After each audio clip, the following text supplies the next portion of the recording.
Good evening. This meeting is called to order. Mr. Clerk, please conduct the prayer and flag salute.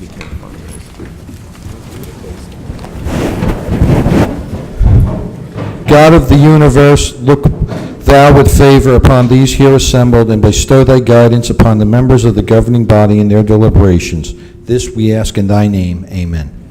I pledge allegiance to the flag of the United States of America and to the republic for which it stands, one nation, under God, indivisible, with liberty and justice for all.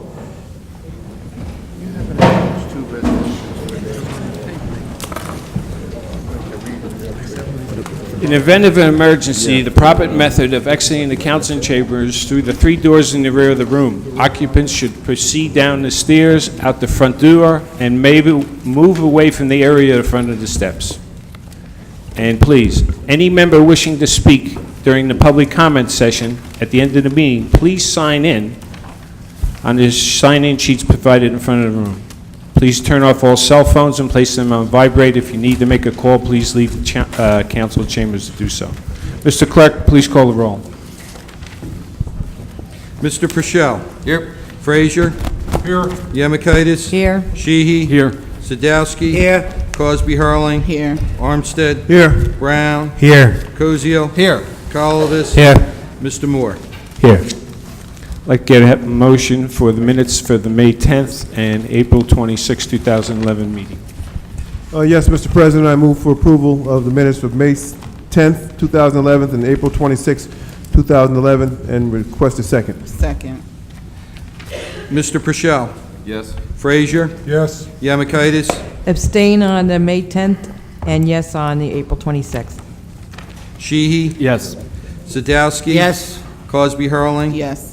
Armstead. Yes. Brown. Yes. Koziel. Yes. Colvis. Yes. Mr. Moore. Yes. Ordinance on hearing. This is the date and time established for a public hearing on ordinances on hearing. Mr. Armstead? Oh, Mr. President, I request that we remove ordinance 55-13. Make a motion, request a second. Second. Mr. Purcell. Yes. Frazier. Yes. Yemakaitis. Yes. Sheehy. Yes. Sadowski. Yes. Cosby Hurling. Yes. Armstead. Yes. Brown. Yes. Koziel. Yes. Colvis. Yes. Mr. Moore. Yes. I'd like to do the presentations for the Linden High School varsity basketball team. Mayor? We have another one. Let me remove the other one. Oh, okay. I'm sorry. Mr. Armstead, second one. Mr. President, I request that we remove ordinance number 55-14 from the ordinance, from the calendar tonight, and request a second. Second. Mr. Purcell. Yes. Frazier. Yes. Yemakaitis. Yes. Sheehy. Yes. Sadowski. Yes. Cosby Hurling. Yes. Armstead. Yes. Brown. Yes. Koziel. Yes. Colvis. Yes. Mr. Moore. Yes. Mr. Mayor? Thank you, Council President. If you may, Coach Colicchio and the team and the assistant coaches, please come up here.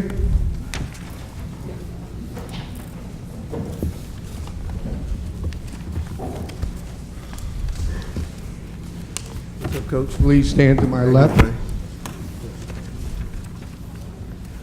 Ladies and gentlemen, tonight I have the honor to present a resolution to the Linden High School basketball team. Now, I think everybody realizes that basketball and Linden High School are synonymous together. And the Linden High School basketball team has always been exceptional year after year after year. But this team has been truly exceptional, along with their coaching staff. And on behalf of the City Council and myself, I'd like to read this resolution, which all the coaches will receive and all the players will receive. And I'd like to say that, again, gentlemen, we thank you for putting Linden on the map, for all your hard work, both on the court and off the court.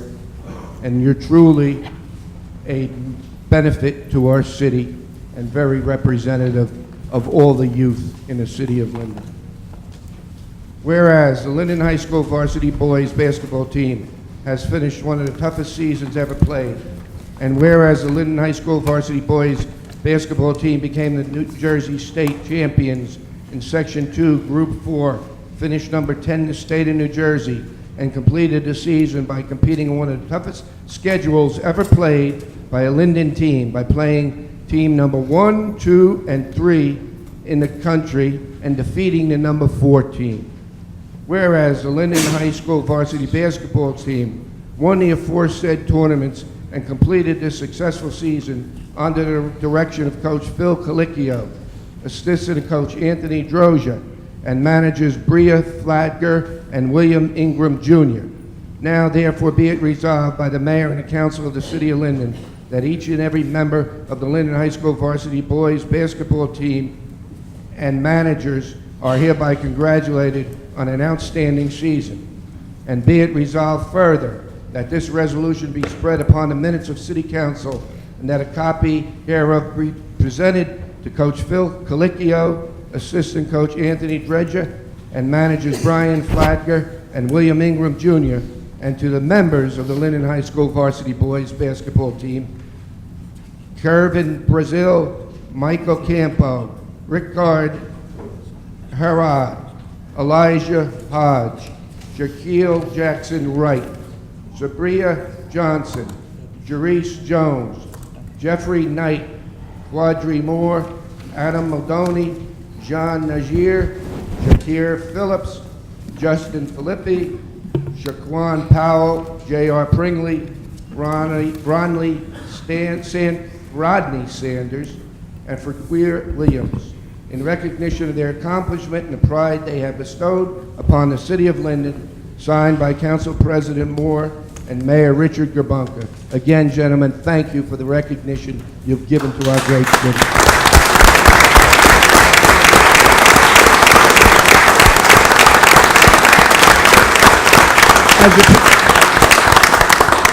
I also have a presentation for Coach Colicchio too, and after the presentation, as you walk by and we give you the resolutions, it'd be my honor to shake each and every one of your hands. Again, a great team just doesn't come and become great. It becomes great because of great coaching. And Phil Colicchio has been a great coach for the city of Linden for numerous years. And in his honor, again, City Council has passed a resolution, which I'd like to read. Whereas Phil Colicchio has had the honor of being the head boys basketball coach for the past 15 years, and whereas during his coaching tenure, his teams have claimed 10 Watch-On Conference titles, 2 Union County championships, and 3 Group 4 state championships, while recording 278 victories. And whereas Phil Colicchio was 6 times named the Union County Coach of the Year, and in 2006 was honored as the New Jersey State and Tri-State Coach of the Year, and whereas Phil Colicchio has served as a clinician at the annual New Jersey State Coaches Association basketball clinic and is a sought-after camp clinician around the metropolitan area, whereas Phil Colicchio has also served as the Linden High School golf coach for 5 years, winning 3 Watch-On Conference titles. Therefore, be it resolved by the mayor and the council of the city of Linden that Coach Phil Colicchio is hereby congratulated on his outstanding achievements, and be it further resolved that this resolution be spread upon the minutes of City Council, and that a copy hereof be presented to Phil Colicchio in recognition on his induction to the New Jersey Coaches Association Hall of Fame. Phil, again, it's my honor to present this resolution to you on behalf of myself and City Council. It's something that's well-deserved, and again, you make the city of Linden proud year after year with coaching and the quality of basketball players that you present to us. Thank you.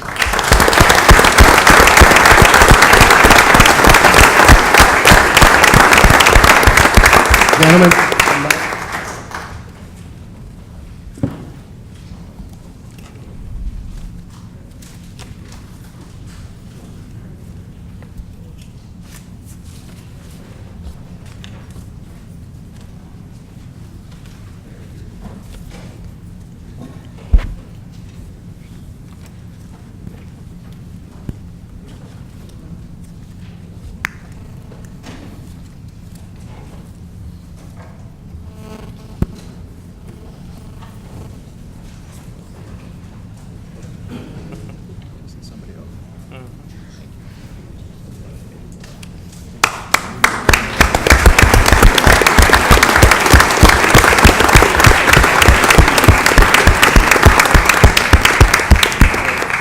Mayor, I'd like to ask you to stay on the floor with Mrs. Yamakaitis for a presentation.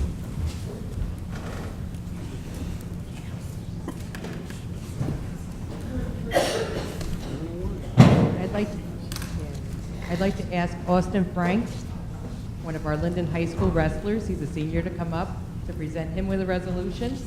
We couldn't let this evening go by without recognizing you, Austin. Not only did you bring recognition, made history in the city of Linden, your 100 wins this season, but you were an exemplary teammate to all the wrestlers. You led that team. You put Linden on the map with wrestling. And I want to thank you. I was able to sit and watch you for 4 years. I'm going to miss seeing you, but for the city of Linden, we thank you for all your accomplishments. I'd like to read this resolution to you. I just want to make mention also that Austin is an exceptional student besides being an excellent wrestler. He's ranked number 6 in Linden High School, which I think his mom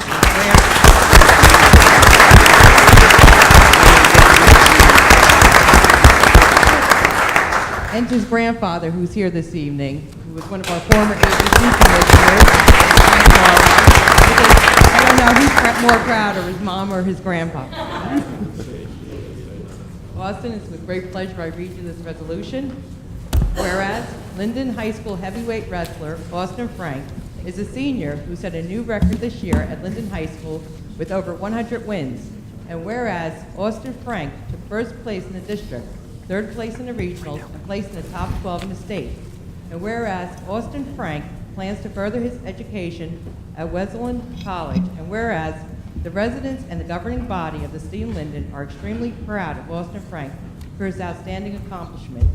Now therefore be it resolved by the mayor and the council of the city of Linden that Austin Frank be and hereby is congratulated for his achievement as a Linden High School wrestler, and be it further resolved that Austin Frank be commended for his sincere dedication and devotion to his team, and be it further resolved that this resolution be placed in the minutes of the City Council, and a copy hereof be presented to Austin Frank and the Linden Board of Education in permanent recognition of a most successful wrestler.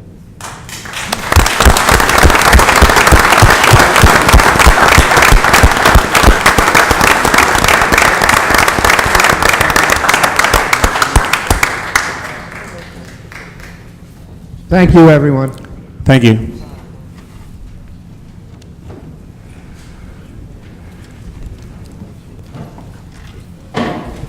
Ordinance on hearing. Mr. Armstead, 5520. Mr. Clerk. 5520, calendar year 2011 ordinance to establish a cap bank. Motion. Mr. President, I move that the hearing be closed, the ordinance adopted, and request a second. Second.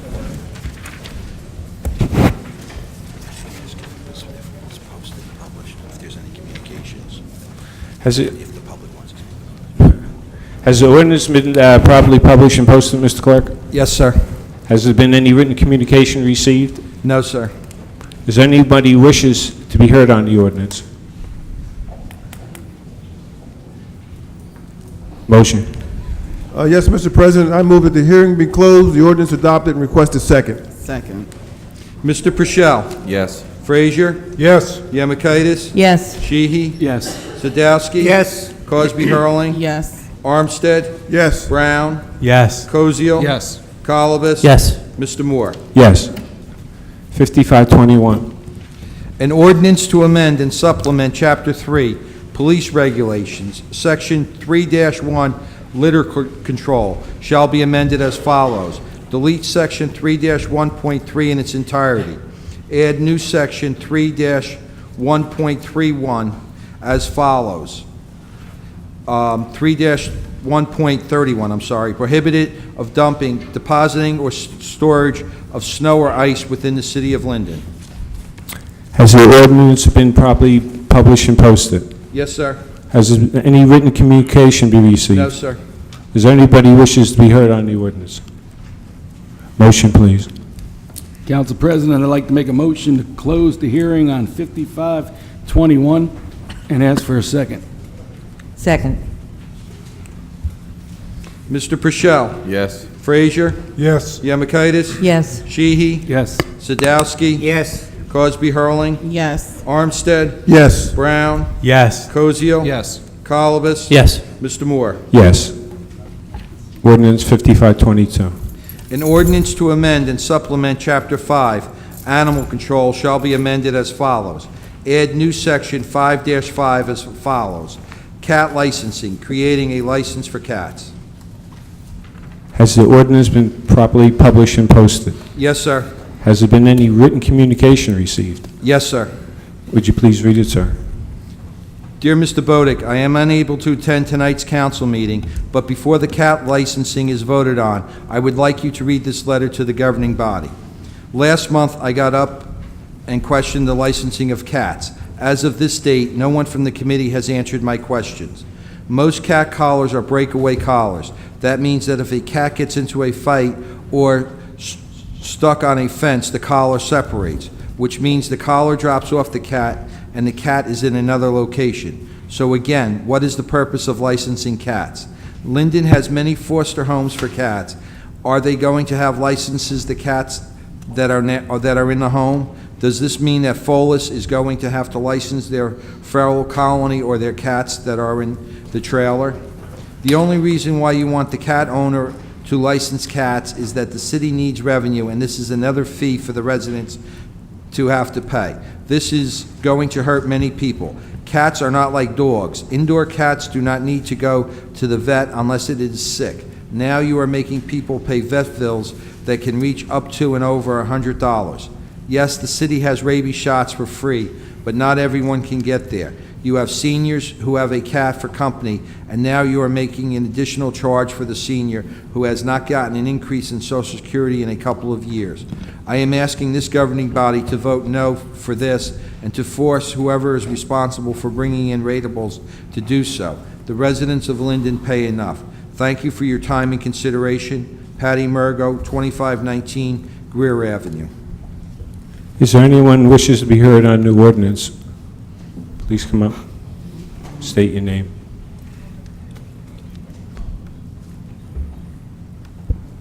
Diane Wolverding, I agree with Patty Murgo, especially the people that foster cats. That's important. We need that. And most people that are responsible keep their cats inside, unlike dogs that I said previously go hang out in parks and interact with other dogs. So whatever they have, they could possibly pass on. So, and I don't know if you guys are aware, but cats, pets in a home, especially with senior citizens who live alone, help their health because it's companionship. So again, it would hurt senior citizens. So I agree with the parts of Patty's letter. Thank you. The Director of Board of Health, Nancy, could you give us some background in reference to this ordinance about the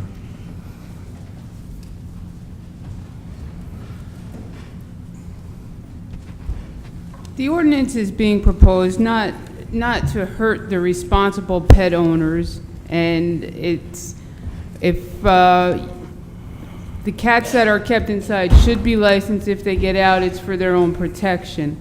However, we deal with so many stray cats in town that people do not see. People constantly feed cats at their property. We receive the complaints. And because there's no licensing on cats, people feel that they can feed cats outside, and it attracts the strays. They're not responsible for spaying or neutering them. We end up picking up the cats and having to either find them homes or do whatever we need to do with them. And on top of that, cat owners, we've picked up, in 1 year, our Linden pickup for stray cats outside is roughly in the 150 to 170 range. And out of that, we've had one cat reclaimed by an owner. So I understand there's responsible pet owners, and those people generally keep their cats inside. But what we're trying to do with this licensing ordinance is make everybody a responsible pet owner. Whether they keep their cats inside or outside, they should be licensed. Thank you. Question, Council President. Councilman Pichelle. Is there any way we could table this to address those issues that were brought up? And the one part of that ordinance that was good is it prohibits people from feeding cats, stray cats outside. That's a good part. But I think those issues should be addressed before this goes through. What specific issues? She brought up several of them on there. About what about the seniors? You know, the seniors who can't afford it. Can we waive those fees for the seniors? They pay enough in the city. Something about the Follis with the animal, you know. The Follis is licensed as an animal shelter. It's not, they don't need to license individual cats. They're licensed as a shelter. Councilman? Councilman Brown. One of the things, and I've received calls from residents too, is that they feel that this license is a way of the city generating money. But correct me if I'm wrong, the license fees, does this go towards the city or does this go into a trust? Any fees that are collected for animal licensing are dedicated funds that have to be used for animal and animal control purposes. The funds are used to fund our kennel and go back into purchasing the licenses. They can be used for no other operation within the city. Thank you. Questions from the floor? Ma'am, would you come up, please? State your name.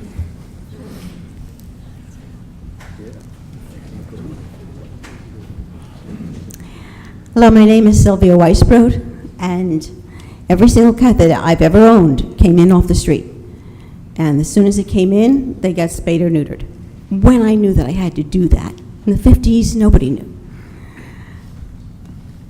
The reason my cats are inside is because I've spent over $3,000 getting a huge 7.5-foot fence to keep them there after I saw my cat lying in the middle of the street, sunning himself.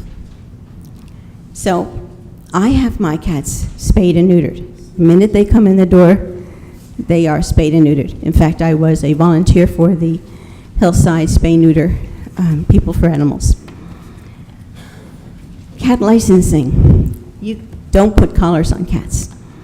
Those little things, they're made to break away. When I did put a collar on a cat, I kept finding him all over the yard. I have here an article from one of the animal magazines, and it's about cat licensing. 70% of the animals that are brought to a shelter or a pound are killed. 70%. Now that's a national average. The best thing to do is a spay and neuter return program that eliminates having kittens. Every cat that is brought in is spayed or neutered. Also gets their shots. Hillside has the People for Animals facility. It now has a clinic so that people who can't afford to have annual shots can bring them in and have them done at a low cost to the owner.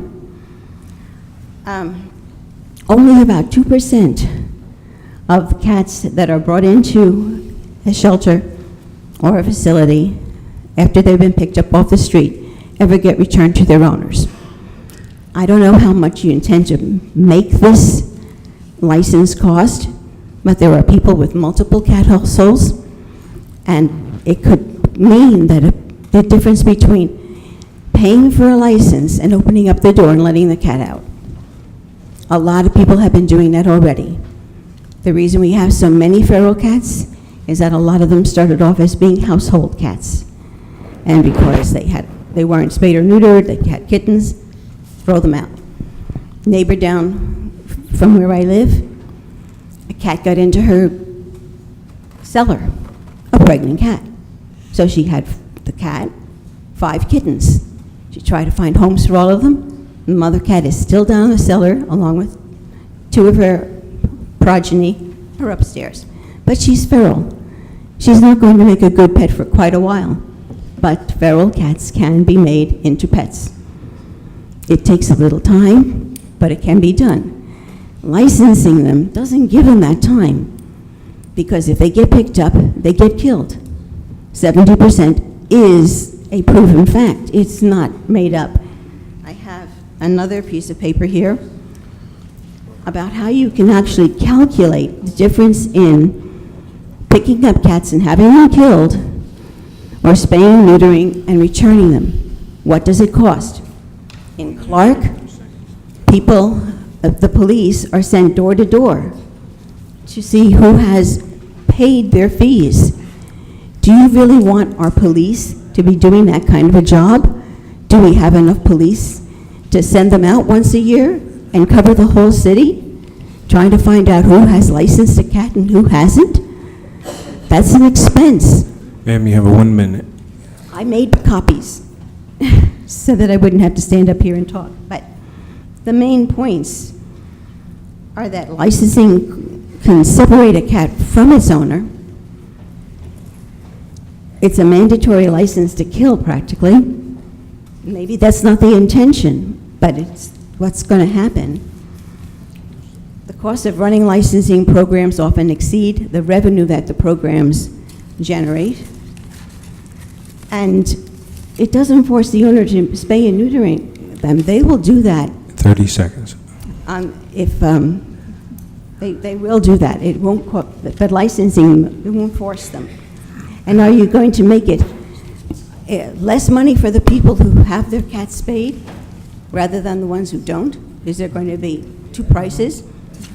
Well, then you're going to have people with multiple households getting rid of some cats. And every shelter in New Jersey is full. I want to make out a will and leave my cats just at this. Thank you. Could you answer the Please. question as far as the fees are concerned? Ms. Copeland? Would anyone else like to look at them? Please. I have the clerk disseminate them.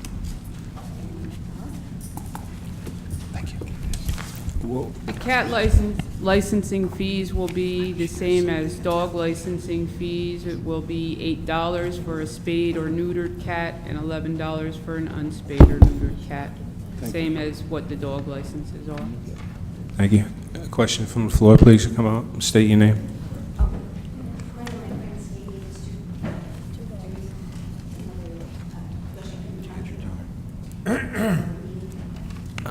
We have other people.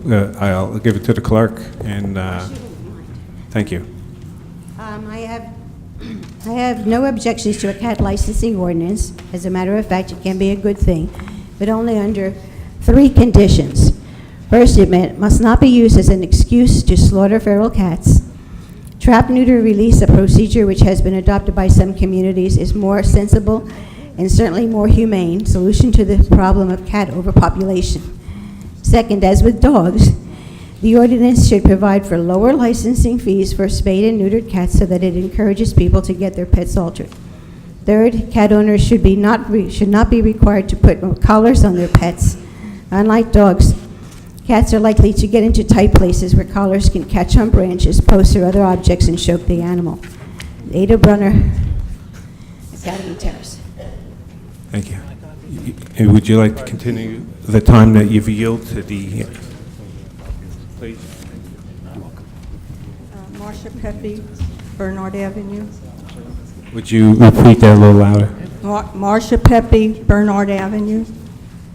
I'd like to ask a question first to Nancy. Are indoor cats going to be licensed, or which cats are going to be licensed? All cats, or people that feed feral cats? The licensing ordinance is for all cats. You cannot discriminate between an indoor and an outdoor cat. It's similar to a dog license, which is for all dogs, whether they're walked on a leash or let out to run loose. It's all cats. I'm kind of against the idea because I want to tell you a little story how I got my cats. You have 3 minutes. The lady across the street loved to feed feral cats. She loved kittens. I told her I would have kittens grow up to have more kittens, and I would help her spay and neuter them. And she always had an excuse. I finally did talk to her husband. He paid for 4 cats. I brought them to Hillside to be spayed and neutered. But how I got my cats was through this woman that loved to have kittens all the time. And I saved the city money by adopting these kittens because there was no room for them. Nobody could take them. I have an idea of how the city could make money to find these people that, I mean, they want to feed cats, but they don't want to have them spayed, neutered. I think they should be fined because they don't have responsibility. You know, they just like kittens. This is what my particular neighbor told me. So I hope you take that into consideration rather than, you know, having them, you know. Okay, thank you. Thank you very much. Comments from the public? Sir, would you come up, give you your name, please?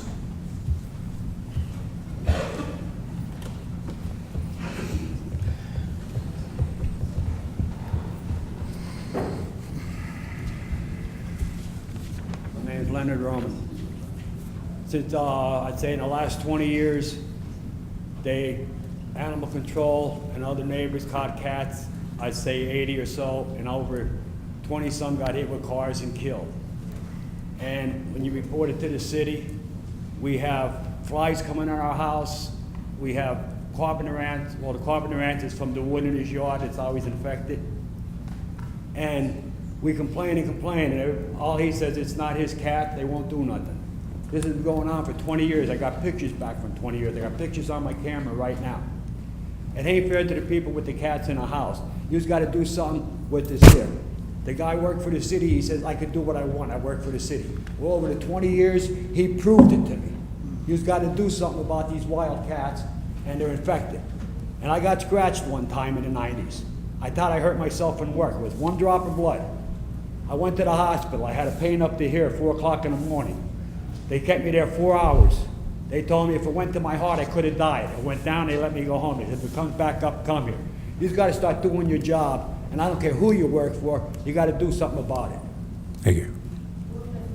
Mr. Bianco?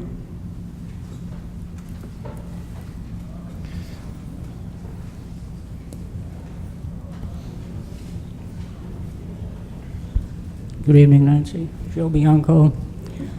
I'm not against cats, but Nancy can attest to this. It was in, I guess, the mid-'80s. George Hudak was mayor at the time. Judge Kachansky was the judge.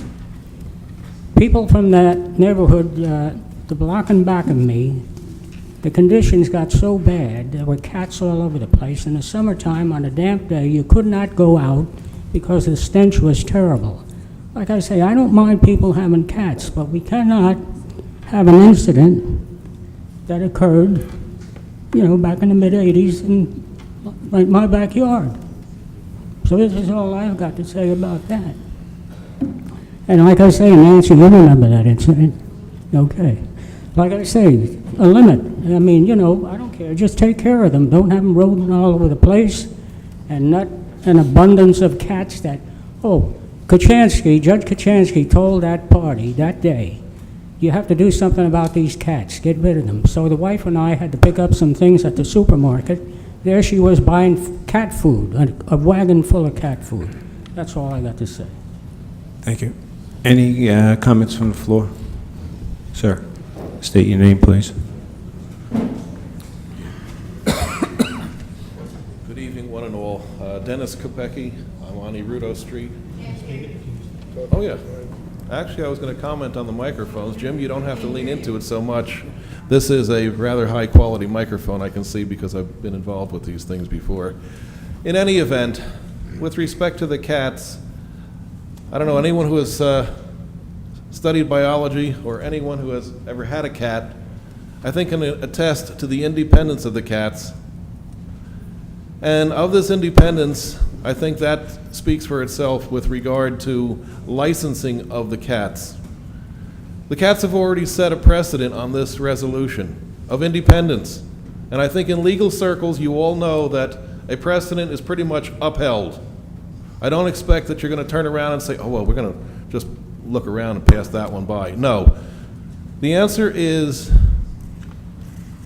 and with one respect to Councilman Pichelle, who has recommended tabling of this to study this resolution first and address the issues, I find that, and I will say, I think he's correct in that respect in terms of licensing the cats that are kept by responsible people is one thing, but who's going to go and license the feral cats, the strays that are being fed in the backyard? You're addressing perhaps the wrong issue. You're trying to license cats where in fact the problem is the people that are doing the behavior that is not wanted. The behavior of feeding these cats and taking care of them. Oh, they're so cute. Yeah, well, next year we got another litter of them out there. I don't think that's what the intention of this council is. You don't want to just punish, if you can call it that, the people who are looking to take care of their cats. You need to get something going as an issue of what are we doing with the strays? As is it right to have a cat license to fund what we do with those strays? Or is it something that is really a responsibility of the entire town, the entire council? You don't turn around and say, hey, you need a license, you need a license. But those 5 people don't, because they don't own cats. Do you own a cat, ma'am? Yes, no, it's not. To a chair, sir. Immaterial. The point being is that I think we're looking at this, and with respect to Councilman Pichelle's idea, maybe this resolution should be tabled for the time being to study the issues a little bit more and the best way of handling the issue. Not trying to say, we need this, and that's it. Other than that, thank you very much. I certainly appreciate the work that Folis does and would hope that they can continue in the fine work that they do. Thank you. Nancy, could you reiterate the purpose of the ordinance tonight? Tell us again what the purpose is. The purpose of the cat licensing ordinance is actually twofold. It's to try and make people responsible pet owners, to have their cats licensed, have them have rabies shots. We understand that cats that are indoor cats aren't creating the problem. However, when the cats are outdoor cats and the ordinance has the definition of an owner in it is someone who allows the cat to remain on their property, and they become the owner of this cat and as such must license it. And this, we are hoping, will make people responsible for the cats that they want to feed outside, because we revisit the same properties year after year. The second portion of the ordinance, or the same ordinance, is if your cat gets outside and it's licensed, we have a way of getting it back to you. We understand that people that have indoor cats don't let their cats out, but some have indoor and outdoor cats. When their cats are outside and your neighbors get upset because you're letting your cat out and it's using their yard as a bathroom, we end up with your cat. And unfortunately, a lot of pet owners never look for these cats. And this is why we have such a low redemption rate when we pick up cats. So basically, it's for those people that let their cats outside, and if we have a tag on them, we can get them back to you. Do you feel this ordinance has addressed the issues that were brought up this evening? I do believe that the ordinance will address the issues. Hopefully, I understand that spaying and neutering is partially the answer, but if we can't make people responsible for these outdoor cats, they're not going to get them spayed and neutered. Thank you. Questions from the floor? Questions from the floor, sir? You've spoken already? Yes, I have. I just wanted to know what are you going to do about the wildcat, not the big one? I didn't hear if you said it. I couldn't hear you back there. You gave an answer. Well, with the wildcats, as with your situation, if the problem continues there, they are now his cats, and he will be summoned for every cat that's on his property. I know your situation there. And that's where we do pick up cats. I have one woman in your area that traps on a continuous basis.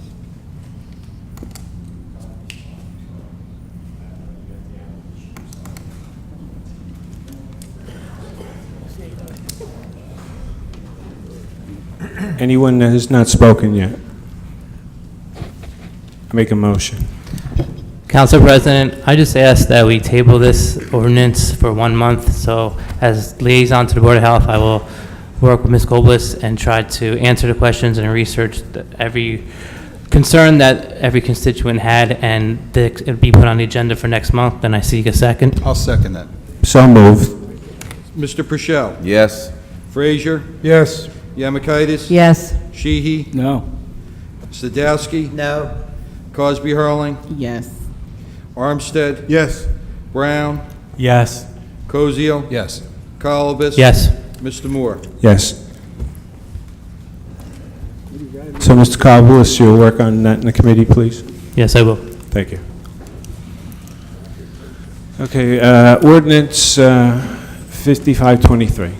An ordinance to amend and supplement Chapter 7, Traffic, Section 7-15, Parking by permit only in designated residential areas shall be amended as follows. Section 7-15.1, Parking details. Add West Blanky Street both sides, 390 feet west of Wood Avenue, end of meter parking to Spruce Street.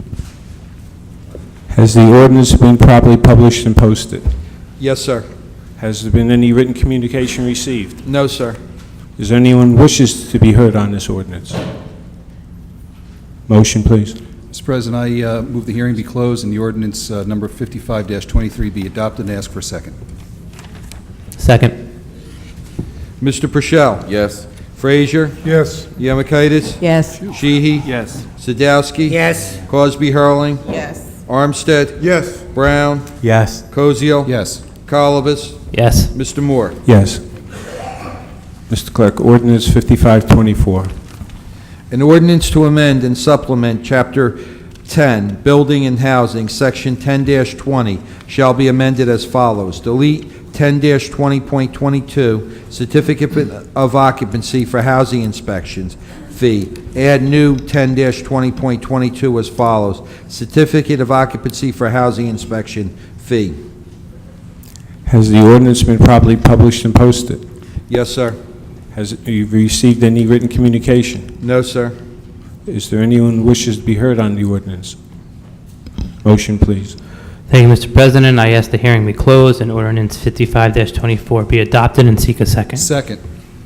Mr. Purcell? Yes. Frazier? Yes. Yamakaitis? Yes. Sheehy? Yes. Sadowski? Yes. Crosby Hurling? Yes. Armstead? Yes. Brown? Yes. Koziel? Yes. Colobus? Yes. Mr. Moore? Yes. Ordinance 5525. An ordinance to amend and supplement Chapter 26, Flood Damage Prevention, shall be amended as follows. Add new Section 3, Riparian Zone as follows. Article 3, add new Section 26.20, Riparian Zone. Mr. Clerk, has the ordinance been properly published and posted? Yes, sir. Have we received any written communication? No, sir. Has anyone on the floor, anyone in the audience wish to speak on the ordinance? Motion, please. Thank you, Mr. President. I ask the hearing be closed and ordinance 55-25 be adopted and seek a second. Second. Mr. Purcell? Yes. Frazier? Yes. Yamakaitis? Yes. Sheehy? Yes. Sadowski? Yes. Cosby Hurling? Yes. Armstead? Yes. Brown? Yes. Koziel? Yes. Colobus? Yes. Mr. Moore? Yes. Mr. Clerk, 5526. An ordinance to amend and supplement Chapter 7, Traffic as follows. 7-33, Handicap Parking Regulations. 7-33.1A, Handicap Parking on Street. Name of street, add 335 Ashton Avenue, 1 space. Delete 429 Brook Street, 1 space, and 411 Washington Avenue, 1 space. Has the ordinance been properly published and posted? Yes, sir. Have we received any written communication? No, sir. Is anyone wishes to be heard on the ordinance? Motion, please. Thank you, Mr. President. I ask the hearing be closed and ordinance 55-26 be adopted and seek a second. Second. Mr. Purcell. Yes. Frazier. Yes. Yamakaitis. Yes. Sheehy. Yes. Sadowski. Yes. Cosby Harling. Yes. Armstead. Yes. Brown. Yes. Koziel. Yes. Colibus. Yes. Mr. Moore. Yes. Going to move on to the consent agenda and communications.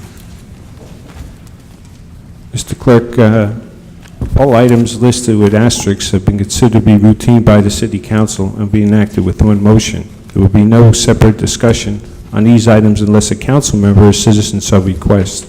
In an event, the item is removed from the general order of business and considered in a normal sequence of agenda. We have items 1 through 4. Does anyone wish to remove an item?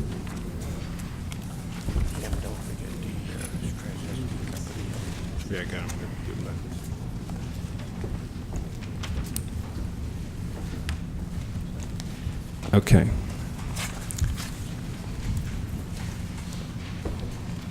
Can I have a motion, please?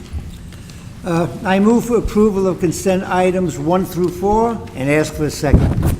Second. Mr. Purcell. Yes. Frazier. Yes. Yamakaitis. Yes. Sheehy. Yes. Sadowski. Yes. Cosby Harling. Yes.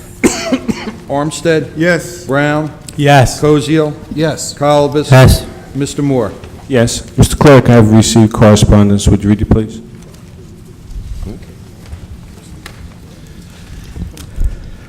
Council President James Moore, City Hall.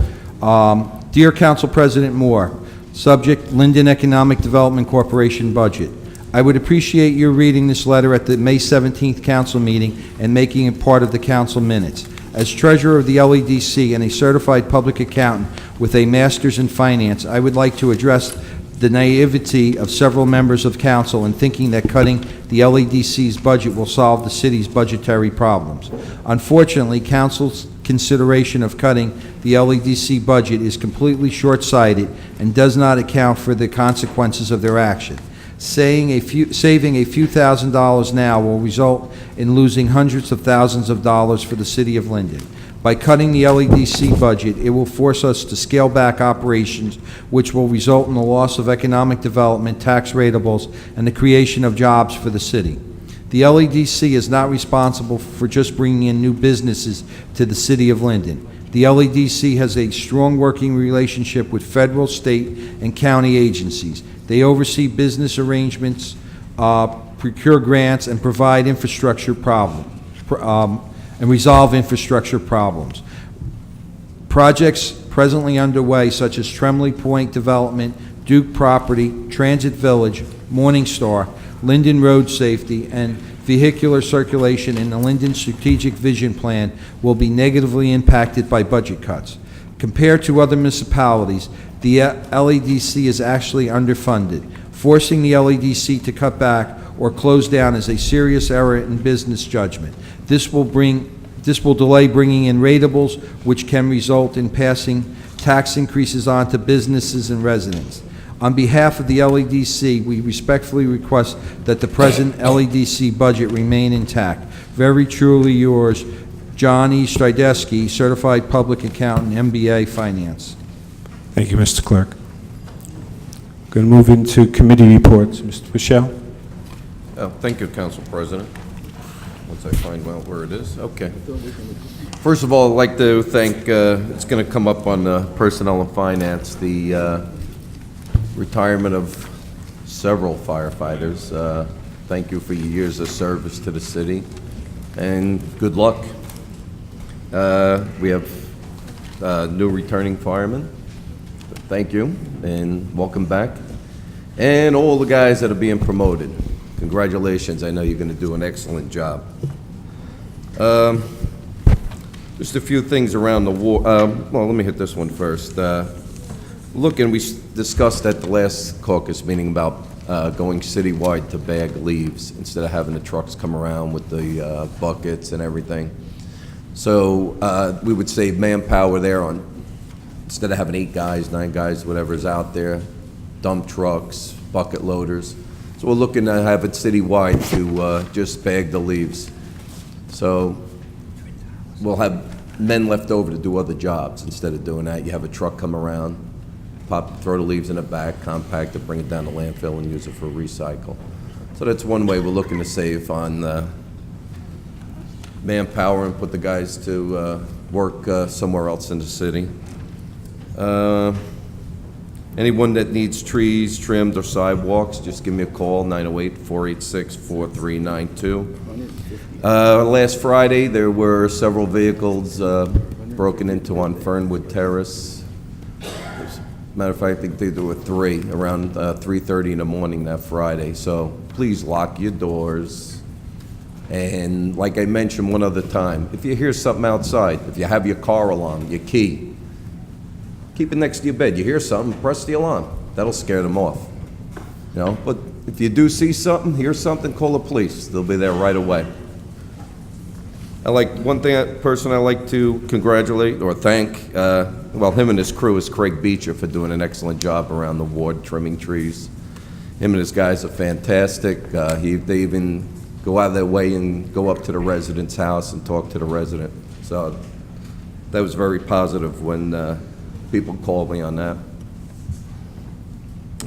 Kathy from OEM filed for reimbursement for the FEMA for the last snowstorm, and the city received back $291,135.26. She did an excellent job, so thank you, Kathy. Paving. I tried to get Fernwood and Birchwood last year. Sorry, it was knocked down last year, so they put in Fernwood and Birchwood from Myrtle between Fernwood and Birchwood, so that'll be paved. We don't have no money, so sorry. What else do we have here? That's about it. If anybody else needs anything in the ward, like I said, give me a call, 486-4392. The easiest way, too, if you do it, Councilman Rich at msn.com. I'll be right back with the droid. I can send it right back to you. So my messages go back and forth, and I'll help you solve your problem. End the report. Thank you, Councilman. Councilman Frazier. Thank you, Mr. President. At the same time, too, we're going to hopefully approve a concrete curb program for tonight. And I would urge all the residents in the 9th Ward who need sidewalks, and I want to specify particularly sidewalks that have been raised as a result of a city tree to the point where they're hazardous and/or dangerous, kindly contact me. My phone number is 925-0343. As always, I still ride around the ward several days a week and take a look at sidewalks, those that I can see, but perhaps some of you residents no doubt know of certain particular sidewalks that I may have missed, so kindly contact me on that. Paving, the same thing too. Hopefully we're looking to do some paving. Paving no doubt will be limited because of funding. We're looking for Ferber Road from Ferber to Raritan Road. That's a section of road that unfortunately, like several, have split in the middle and become rather hazardous. Hopefully we can do that one too. Potholes. This past winter we certainly had a severe winter that certainly had its toll on our roadways. So we're trying, and I know our DPW crews are out there repairing potholes. But if they have missed any, kindly get in touch with me and we'll have DPW back there to take care of them. The other item is the landfill. The landfill, as you know, and I've spoken several times in the past, it's a landfill approximately 110 to 115 feet high. It contains sanitation, garbage, construction debris, and so forth. It's been capped, covered over, and so forth. But it's still in its infancy. And every time we have continuous rains, and particularly heavy rains, there's a breach of the area that has to be repaired, not to let any of the items inside leach out. And all I can say is that the gentleman down there, under the supervision of Lou Scaldino and John Messler, I think, are doing a great job in containing the landfill. We've had a couple breaches. They've repaired the major one. They're working on the other. And remember, I've had a number of people come to me and say, well, the landfill's been closed a number of years. Well, it's really not closed. I just more or less describe it as a giant's belly, 110 to 115 feet high with all this debris in it. And until this settles out, which could take many, many years, we're going to have problems inside. The landfill shifts. We have certain type of meters there to determine what is the shift of the landfill and which way is it going and so forth, and how many degrees is it shifting. Also, the leachate, that's the leakage from the landfill, is connected to the Linden Roselle Sewage Authority, and we have to account for all of the gallons that leave our landfill and go into the Sewage Authority. So by no means is it totally closed. Okay? One other item too. Several months back, we approved a walkway. Now, this was monies given to us from the state of New Jersey as well as from Merck. And this is going to be a walkway going around the first phase of the landfill, which we describe as the Hawkeye Sanctuary. That hasn't been started just yet because of the wet weather we have, but we look forward to next week when it's going to start. And once it's started, we're going to have the assistance of the Audubon Society as well as our own Board of Education that will enumerate areas off the walkway where you can see various types of animal life, plant life, and so forth. So once it's finished, it's going to be very, very interesting. We hope sometime in June to have a ribbon cutting ceremony, and at that particular time, hopefully I'll invite you prior to that. At this point, that concludes my report, Mr. President. Thank you. Thank you, Councilman. Councilwoman Yamakaitis. Thank you, Council President. From the Fire Committee, the Fire Prevention Bureau collected a total of $3,169.58 for the month of April 2011. During the month of April, the Fire Department responded to 360 calls for assistance, including 9 fires, 150 EMS ambulance calls, 46 hazardous condition calls, and 3 mutual aid calls. Last week, the ribbon-cutting ceremony took place for the opening of Firehouse No. 3 on East Elizabeth Avenue. The firehouse is now up and running. Moving forward with the firehouse project, the trailer has now been moved to Firehouse No. 4. As chairperson of the Fire Committee, I concur with Chief Rizzo's recommendations that Firehouse No. 4 be renovated and remain open not only to service the residents in the 7th Ward, but this firehouse is our first line of defense for the city of Linden. Should a problem occur in our industrial section of the city, the home of many gas lines, chemical companies, and any future development in the city. In the past, we have had hot fires and explosions that have not only affected the city of Linden, but the entire East Coast. On tonight's agenda, we have resolution number 2011-173, which is to accept a port security grant for a foam pumper engine. One of the stipulations in this grant is that it be housed at Firehouse No. 4. Also, on tonight's Personnel and Finance agenda, there's recommendations to bring back 2 laid-off firefighters. I'd like to, in advance, hope it goes through and welcome them back. Best wishes to our retirees, and congratulations to those that are being promoted. The 8th Ward will be seeing road improvements come to fruition. If you look at resolution number 168 on our agenda, Brunswick Avenue went out for bid, and this resolution is awarding a contract for same. I will keep the residents up to date on when this will occur to try to avoid any traffic backups or delays. Also, I just want to make mentions, like to my colleagues, if anyone needs sidewalks done, please give me a call. The sidewalks are only done if there was tree damage to it. I am happy to announce that the City of Linden will continue to honor our troops with the Yellow Ribbon Campaign. Senator Nicholas Scutari and I have been named as honorary co-chairman of the campaign. With the 10th anniversary of September 11th right around the corner, and with recent events that are taking place around the world, we must not forget our heroes who take time away from their families to serve, many of which who are our own police and firefighters who have done or are still doing tours of duty. If we think back to September 11th, almost every home was flying a flag or displaying a yellow ribbon. We must remember those who are still serving. I want to thank Skip of Adalia's Florist for once again donating the yellow ribbons, which shortly will be displayed on a tree by City Hall with the weather permitting. If any residents would like to receive a free yellow ribbon, please call me at 908-925-2309, and I will be sure that you will receive one. I want to also conclude by encouraging all city residents to try to shop on Wood Avenue. Wood Avenue was once the heart of the city of Linden. These merchants are taxpayers just like you and I, so I urge you to try to shop locally whenever possible.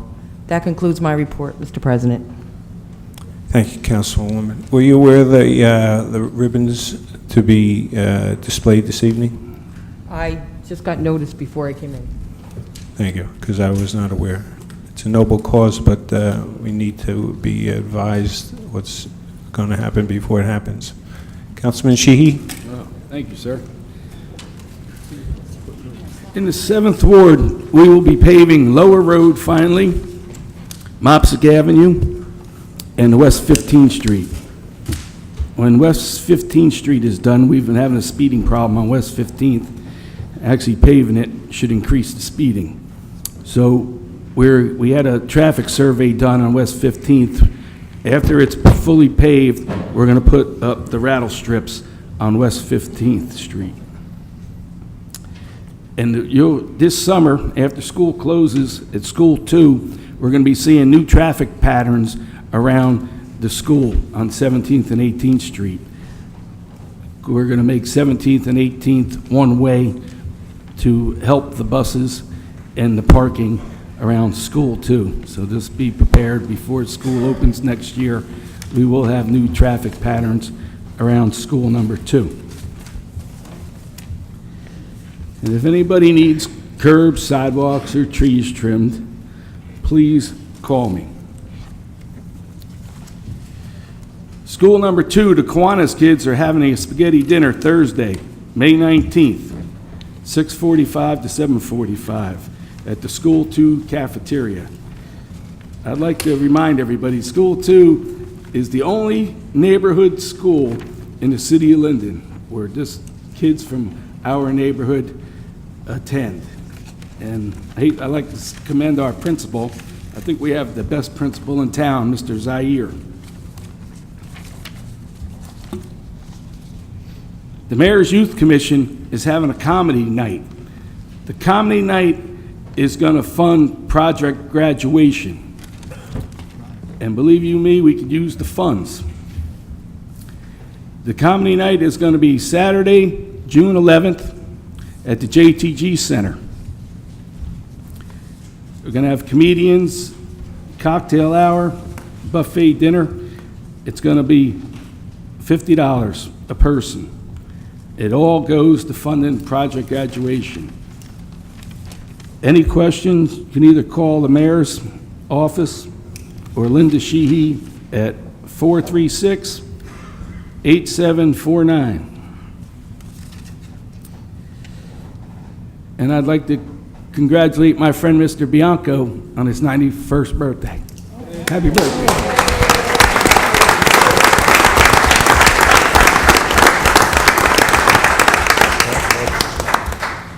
That's the end of my report, sir.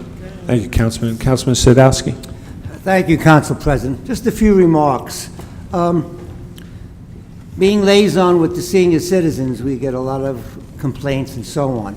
I'd just like to, and they encompass the whole city, I would just like to inform you that the bus shelter at the corner of Tremley Point Road and Lower Road, which was demolished during the snowstorm, has been fixed up in a brand-new position. A station is there for those who use it, who will get out of the rain. So this was done by the company without much prodding at all, so that's one thing. The start of Linden's sesquicentennial celebration got off to a good start last couple of weeks. On Mother's Day, we had the race throughout the city. The city did a good job. We had two officials from your city winner medals. One was your mayor. He won in his division. And proudly, I could say I won first in my division. But the reason was I was the only one in my division, so that was why I came in first. Also, before I forget, I'd like to mention with the firemen, glad to have you back. Those retiring, have a good life, and those being promoted, we need your expertise, so good luck in coming.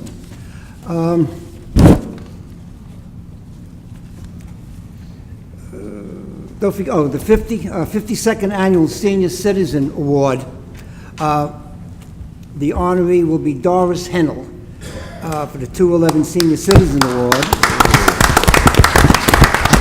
And this will be held at the JG Recreation Center on May 20th at 1 p.m. So if you're interested, please come. I think there'll be cake and coffee at the end.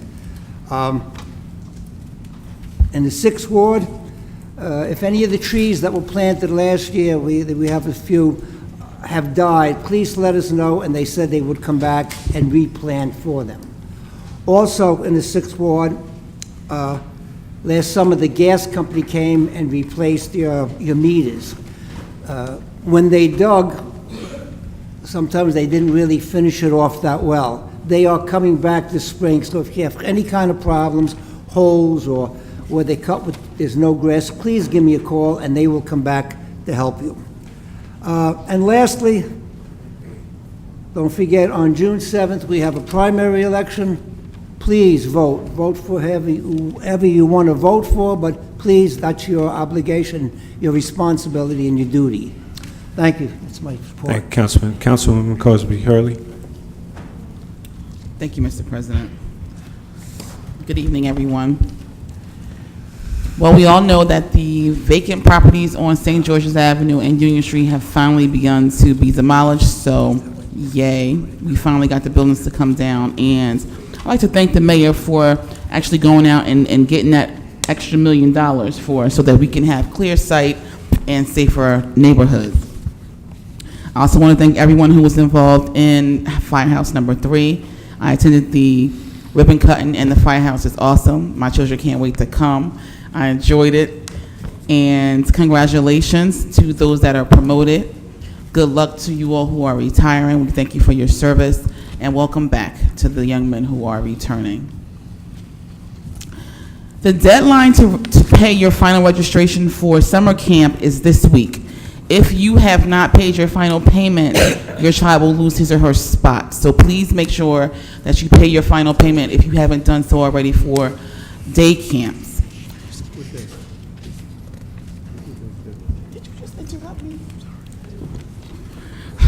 If you need to know exactly what day you can pay, I think it's either tomorrow or Friday, but if you have any questions, you can definitely call the Recreation Department at 908-474-8600.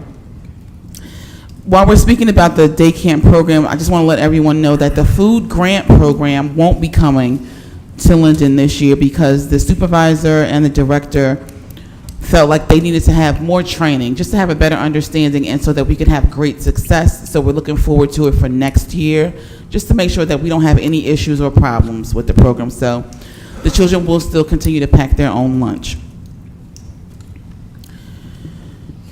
Just want to make everyone aware also that I have spoken with the director of the Public Works Department about the tree trimmings that are required. Continue to give me a call, or you can call them if you have concerns about the trees growing up into the wires.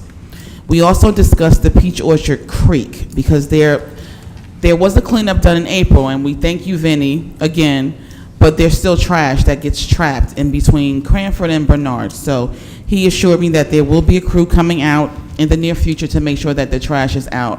I personally have seen furniture, shopping carts, and all kind of things in there. So we want to just, make it clean and keep it clean for the neighborhood. If you have something that you see in the neighborhood or you want me to come out and check it with you, if I'm not out already in the ward, please give me a call at 908-477-4120 or continue to send your emails to rcosbyhurling@linden-nj.org.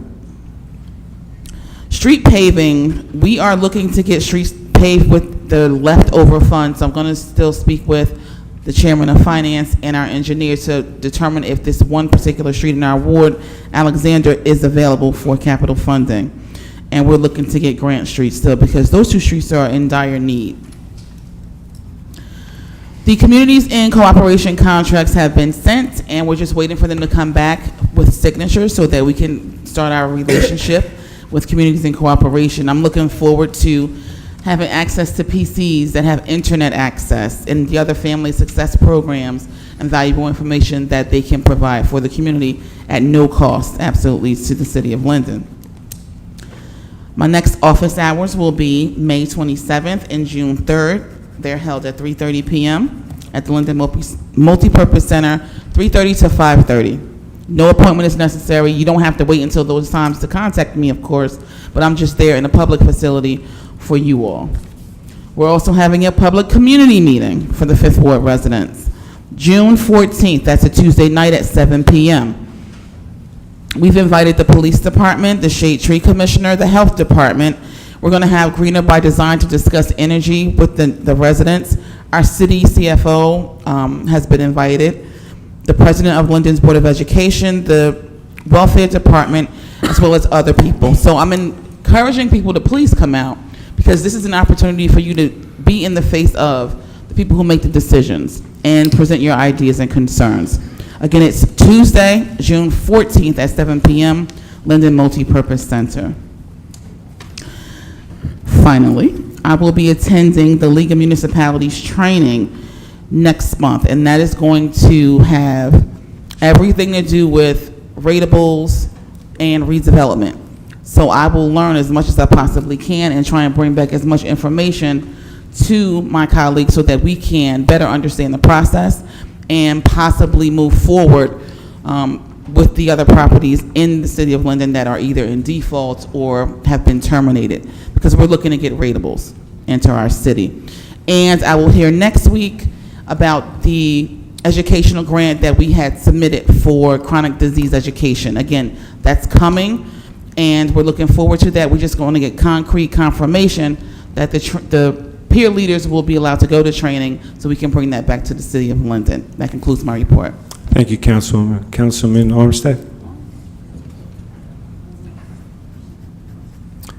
While we're talking here, in reference to ratables, I want to thank Mr. Stefanowitz for everything he's done in the last few years, and the short time I've known him to bring ratables into town. He's done a tremendous job. Thank you, sir.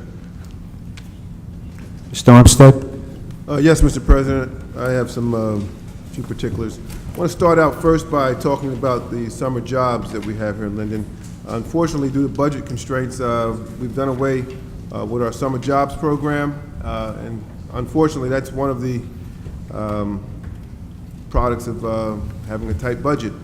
And I don't necessarily agree with doing away with the program, but the rest of the council seem to have been in unison with that, and that's where the direction that we're moving in. Conversely, we have restructured our Clean Communities program so that we can utilize those dollars so that we will have some sort of summer program that we can hire some of our youth in town. I'm a firm believer that we could do more preserving our future by giving our youth opportunities to have employment. I want to mention a little bit about sidewalks. We are still collecting names and numbers and addresses for sidewalk repairs. If you would like your sidewalk repaired, please give me a call. The criteria for sidewalk repair, it has to be damaged by a city shade tree. Also, if you need a tree trimmed, please give me a call. And I'm going to segue into another little problem that we're having. In the last couple of months, I changed carriers from Verizon to Comcast, and it seems to be a portability problem going on now. What I'd like you to do, if you can't get in touch with me, or if you call and leave a message, you can call, you don't seem to get a response, or you're unable to leave a message, you can call the clerk's office. It's 474-8452, and speak with Joe Bodek or one of the staff, and they'll be able to reach out to me and track me down one way or another. Also, my cell number is available. It's 908-377-6384. So if you really need to get in touch with me, you can try the cell number as well. I have some correspondence here from the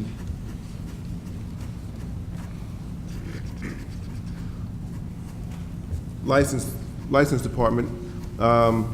Dear Councilman Armstead, the following licenses and permits and transcripts issued in the city clerk's office during the month of April 2011 and fees received have been turned over to the municipal treasurer of the city of Linden.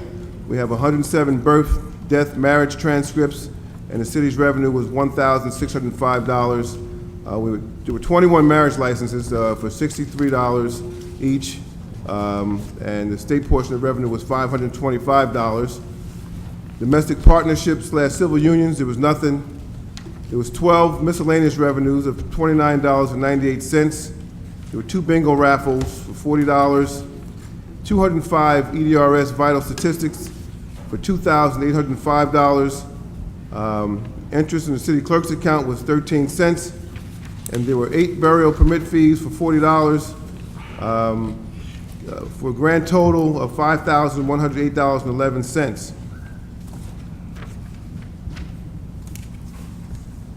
Also, the city clerk's licensing division is submitting this monthly report for the month of April 2011. The office issued 745 miscellaneous licenses and collected $10,373. I have a correspondence to Ms. Alexis Zack, the municipal treasurer, from Mrs. Kathy Coughlin, Linden OEM, and it is titled FEMA Reimbursement for Blizzard. Please be advised that we have completed our FEMA submission for reimbursement for the December 2010 blizzard. FEMA pays 75% of the allowable amount on the submitted project. We had 3 projects. Project number 1, the fire department project amount submitted was $35,242.57. We received the 75% allotment of $26,431.93. Project number 2, Police Department OEM, project amount submitted was $23,725.33. We received 75% allotment of $17,794. The total submission for projects 1 and 2 was $58,967.90, which we received 75% allotment of $44,225.93. This money has already been received by the Treasurer's Office. Project number 3, which was DPW / public properties, the project amount submitted was $291,135.26. We will receive $218,351.45. This amount will be directly deposited into the City of Linden's bank account. Total submitted for all projects, $350,103.16. Total that we will receive will be $262,577.37. I have the following Personnel and Finance Committee report. Approval is requested for the following personnel and finance actions, and I will, of course, have some comment as we go over some of the items. And the Department of Public Property and Community Services. The approval of the unpaid FMLA leave of absence for Andrew Zack from 4/19/10 through 5/20/2011. B, the approval of a paid FMLA leave of absence for Ray Crane from 4/12/11 to 6/30/11. Item number 2, the Department of Public Works, the termination of Keith A. Johnson effective 10/27/10. B, the approval of the unpaid FMLA leave of absence from 5/1/11 through 5/31/2011 for Marquise Burton. C, the approval of the unpaid FMLA leave of absence from April 25th, 2011 through June 10th, 2011 for Edward Casario. D, the approval of the unpaid leave of absence for Diana Fratello from May 17th, 2011 through May 31st, 2011. Number 3, in the fire department, the approval of rehiring firefighter Carl Titoli at the annual salary of $61,213 and firefighter Dominic Principato at the annual salary of $61,213 from the layoff list effective June 1st, 2011, pending the retirements of firefighter Ranj and firefighter Kleinbell.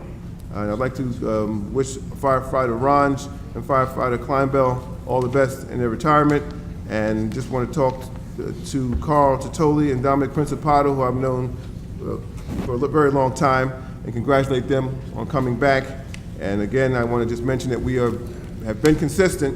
We said that when we had the opportunity to bring you guys back, that we would, and we stayed true to our word, and you're back, okay? Again, we look forward to you guys doing a great job for us here in Linden.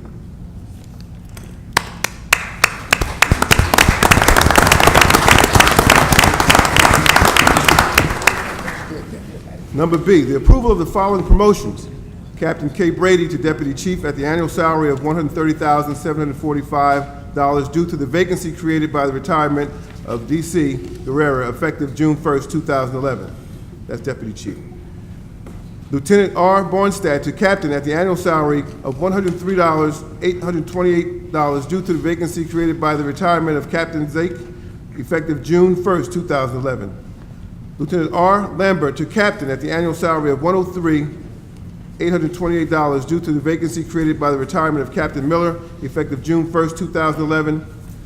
Lieutenant B. Krakowski to Captain at the annual salary of $103,828 due to the promotion of Captain Brady to Deputy Chief effective June 1st, 2011. Lieutenant E. Kushner to Captain at the annual salary of $103,828 due to the retirement of Captain Solsky effective June 1st, 2011. Firefighter A. Martin to Lieutenant at the annual salary of $95,212 due to the promotion of Lieutenant Bornstadt to Captain effective June 1st, 2011. Firefighter R. Fognan to Lieutenant at the annual salary of $95,212 due to the promotion of Lieutenant Lambert to Captain effective June 1st, 2011. And Firefighter S. Kolesser to Lieutenant at the annual salary of $95,212 due to the promotion of Lieutenant Krakowski to Captain effective June 1st, 2011.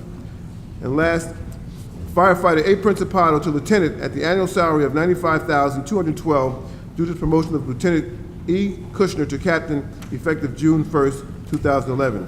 Now, at first glance, you guys are hearing a lot of money, and it sounds like a lot of promotions are going on, but if you understand the structure and the way the contract is drawn for the fire department, if we don't have people in those positions, we have what is called acting, and we're forced to pay those salaries anyway. So this, in effect, actually it's a way of saving us money by doing it this way. The total amount for all the things that have happened in the fire department this month, it's going to be a total cost savings of $596,000, $381.29. Okay, and again, to all you gentlemen who have received your promotions, I want to congratulate you. Many of you I've known practically all my life, gone to school with a few of you. Continue to do a great job that you've been doing. Moving on, item number 4. In the police department, the change in employee status of Charles Miller from temporary clerk to clerk 1 at a starting annual salary of $31,972 effective May 18th, 2011. This particular individual had been working out of title. A desk audit was conducted, and it was determined that he was not being paid properly. He was not receiving the adequate compensation. So we sat down with Mr. Miller, and we figured out what we could do to rectify that situation, and now he's going to be starting as a clerk 1 at the annual salary. Number 5, the payment of bills totaling $931,125.21. The bills have been signed by the mayor, council president, and finance chairman, and a detailed check register and vouchers are on file in the clerk's office. Number 6, we are in receipt of the investments made by the city treasurer's office for the month of April at a rate of 0.75%. I move for approval and request a second. Second. Mr. Purcell. Yes. Frazier. Yes. Yemakaitis? Yes. Sheehy? Yes. Sadowski? Yes. Cosby Hurling? Yes on all except number 4. Armstead? Yes. Brown? Yes. Koziel? Yes. Colbus? Yes. Mr. Moore? Yes. My last report, I would like to take this time to introduce the 2011 City of Linden municipal budget. The budget represents a total of $96,054,617.74 in expenditures for the year of 2011. The total expenditures represent an increase from 2010's introduced budget of $917,659.06. The Personnel and Finance Committee will continue to further reduce expenses wherever possible. The Personnel and Finance Committee has worked with every department head in keeping expenditures to a minimum. However, due to the state of New Jersey's maximum 2% cap levy and a loss in ratables, the municipal tax rate for the City of Linden will be increased by 8 tax points, including the new minimum library levy, or an increase of $96.94 annually per household based on the average assessed home of $139,944, or that translates to an additional $8.07 a month. Please be advised that anyone interested in obtaining a copy of the 2011 municipal budget, the copies are available in the city's clerk's office and the city's treasurer's office from 9 o'clock a.m. to 5 o'clock p.m. from Monday through Friday.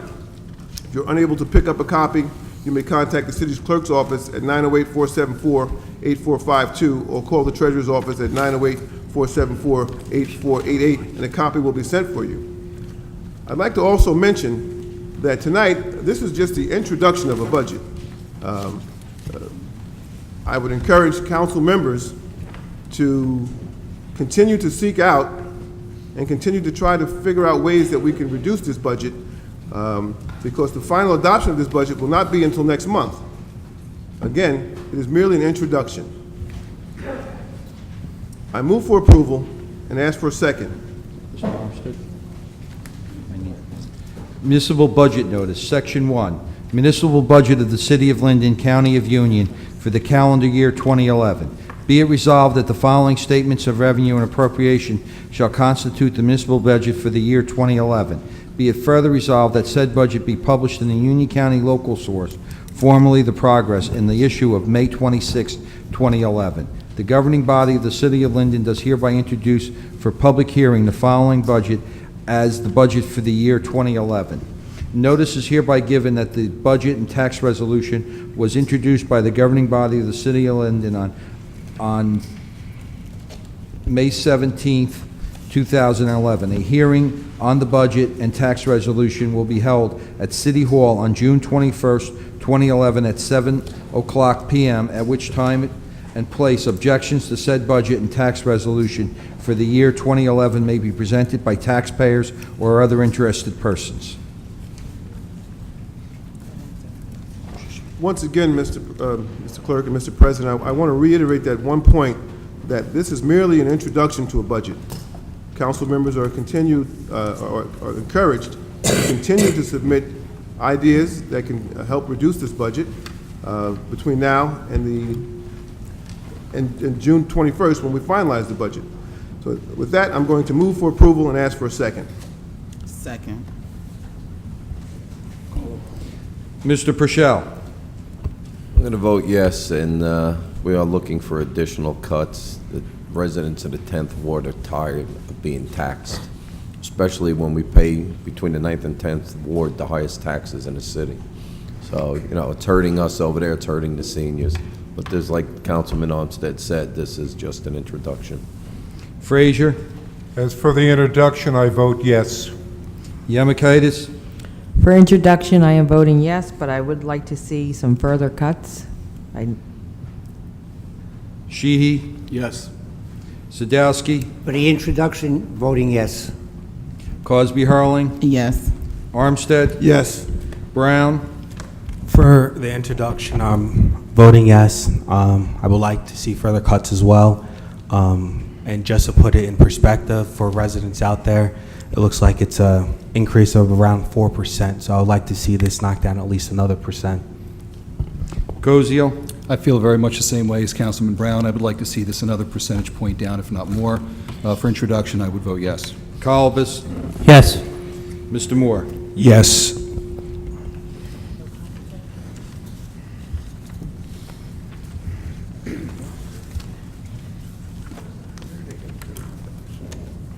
Mr. Armstead? Well, that concludes my reports, Mr. President. Thank you, Mr. Armstead. Councilman Brown? Thank you, Councilman. First, with third ward business.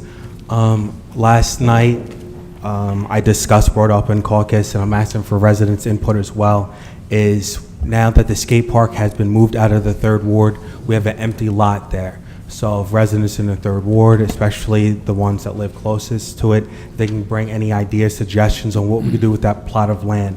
I guess my fear is that as the warm weather comes and children are out of school, that's going to become a hangout spot, because we know that the fence on the doors to that area are off, and I'm just afraid again of that being a hangout spot and some activity going on late at night. So if anyone has any input or suggestions on what we could do with that empty lot now, I greatly ask that you either reach out to me or submit some of your suggestions to the clerk's office. Also, with the warm weather that's come, speeding is becoming an issue again. I know that certain spots in the third ward, we're seeing that more frequent than others. I just encourage people to either contact myself, if it's, give me the details as far as is it the same car around about the same time, and I'll work with the police chief on, again, addressing this issue. Also, I've received calls in regards to the cat license. I encourage more people to call me.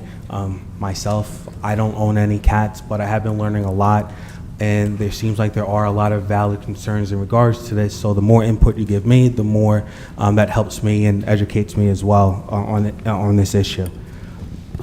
Again, we've heard it a couple of times as far as sidewalks in various sections. I know we have sidewalks problem in our wards as well, so please, I've heard comments, I've heard residents' complaints, I've received calls. If you have an issue with the sidewalk, let me know. We'll address it with the engineering department. With trees that need to be cut, please contact me. The Public Works Department has been good at getting these trees cut when I've requested them. Again, if anyone needs to reach out to me, my cell phone number is 908-587-6003, or I could be emailed at councilmanpeterbrown@hotmail.com. And my report. Thank you, Councilman. Councilman Cozio? Thank you, Mr. President. I'd like to start with some information. It seems to be every month I'm talking about the West Elizabeth Avenue Flood Control Project. It can't happen soon enough. Mr. Verchik tells me yesterday we received approval for the project plans and specifications by the New Jersey DEP, and we believe this is their authorization to advertise for bids. Upon confirming, we will advertise for those construction bids. I received some notification from the LPD Traffic Bureau concerning line-of-sight parking issues on West Blanky Street at the Lumber Street intersection. Traffic Bureau conducted an investigation regarding the intersection of West Blanky and Lumber with the intent of improving line-of-sight issues that exist at this intersection. The Police Department, after speaking with various residents and homeowners on both corners, they expressed having observed near collisions many times in the past and agree that eliminating the parking on or close to these corners would vastly increase visibility and lower the probability of serious collisions. So in the interest of public safety, the Traffic Bureau recommended modifications to these streets, remarking, and new signage. I will also ask the Bureau to assess traffic signs and curb markings in the vicinity and make them consistent with city ordinances, because recently I've been getting calls after very aggressive parking enforcement measures where people are getting summonses where the corners are not properly marked. And we know what the ordinance says, but we have to make sure that all of our markings do match the ordinances on record. From the Committee on Consolidation and Restructuring, a meeting will be planned for next week to review personnel ranks and table of organization in both the Linden Police Department and those offices under the auspices of the Linden Treasury Department. A revised multi-departmental table of organization, which included divisions of public properties, public works, and municipal garage, was approved by a majority of council 2 weeks ago, which enabled our personnel attorney to create an equitable layoff plan accordingly. The table of organization submitted and approved included significant reductions in supervisory level positions throughout all 3 departments and created more general positions where specific positions previously existed, allowing for greater latitude in employee deployment and utilization. I'd like to talk about the Linden Society for Historic Preservation. This is a society that was formed earlier this year. The Linden Cultural and Heritage Committee held the Linden 150th Anniversary 5K Road Race and Fun Walk. Again, congratulations to our 6th Ward Council medal winner. On Sunday, May 8th, proceeds from the event will fund the committee, the society, and future events planned to celebrate Linden's 150th anniversary. I'll ask Mayor Grabunka if he feels so inclined to comment further during his report. The next time you're on Wood Avenue, tonight if you're going out, please notice the vertical light post banners promoting the 150th anniversary. They were created and installed courtesy of the Linden Special Improvement District Committee, who at the last meeting of the society expressed great desire to become an active partner in promoting the 150th anniversary. We will also soon be adding content to Linden's municipal website on upcoming events and future displays. If you visit the Linden Public Library on Henry Street on a regular basis, you'll view our historical display housed in a glass presentation table directly to your left as you enter the library. The display content consisting of photos, documents, and memorabilia will be changing about every month. Please stop by and check it out. This Thursday evening at their meeting in Elizabeth, the Union County Freeholders will formally recognize Linden and their 150th anniversary through proclamation. I will be joined by Society President Lauren Yates, Cultural and Heritage Committee President Molly Lenz, and Mayor Grabunka for the presentation. Future meetings of the Society will take place at the Linden Public Library on Henry Street, and the Society could not be more pleased or prouder to have the Linden Public Library also as a partner in our efforts. Please follow and visit and follow the Linden Society for Historic Preservation on Facebook, and meeting details will be posted there for future meetings, where we continue to post unique, interesting historical images and facts on Linden's past. Mrs. Yates is an administrator to the site, as am I. And to the firefighters, those returning, those retiring, and those being promoted, our congratulations. End of report. Thank you, Councilman. Councilman Kalbas. Thank you, Council President. As I said before, as liaison to the Board of Health, I will work this month to address the issues that the residents brought up about the cat licensing ordinance and have some kind of resolution next month on the June council meeting. Thank you. For the firefighters that are retiring, I just want to say happy retirement.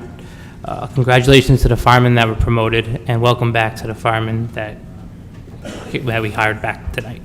I also want to thank the Department of Public Works for every time I seem to call down there, they quickly address any concern or issue that I had. I really appreciate it. There's a lot of things that I need that I email, and within 15, 20 minutes I get a response either way what they can do, and I really appreciate that, so thank you guys. And any resident who is in need of a sidewalk repair in the first ward that it was damaged due to a city tree, please give me a call at 908-925-5568. This concludes my report, Mr. President. Thank you, Councilman. I just want to thank the Linden Historical Society for the postcards they've given us out tonight. Mayor's report. Thank you, Council President. I will be brief. I'd also like to take the opportunity to congratulate the 9 firefighters that have been promoted, the 2 firefighters that are being rehired, and the 8 firefighters that are retiring on June 1st. I wish them well and have a happy, healthy retirement, along with the 1 Public Works female that is retiring also June 1st. I'd also like to mention that I'd like to congratulate Kathy Coughlin from the Fire Department, who's also a part of our emergency management, who's gotten us through her untiring efforts the tremendous amount of money of reimbursement from FEMA for the snowstorms that we suffered over the winter.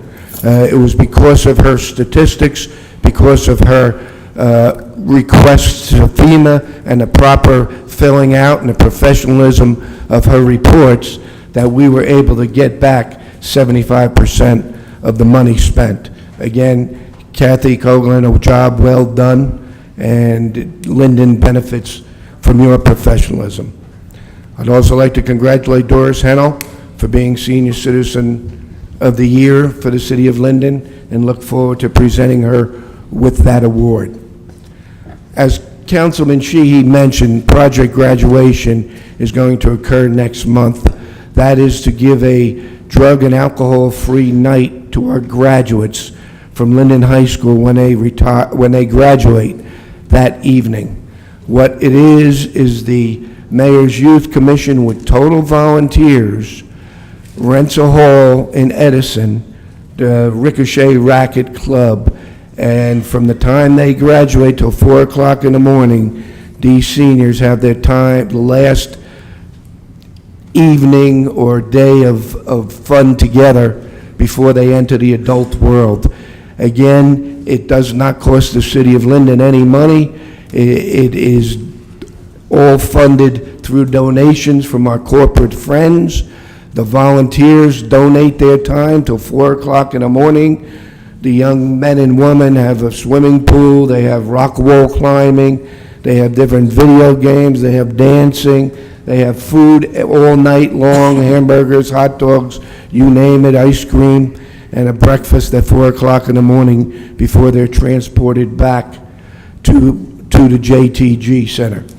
This is a program that's been continuing for years and years, and it's something that is a tremendous asset to the city to keep our kids having a drug-free and alcohol graduation night. And I wanted to thank all the volunteers that every year give up their time for the youth of our city. I'd also like to mention about the 150th anniversary race. The 5K race was held on Mother's Day on Sunday morning. All the mothers got a carnation. It was a well-run event.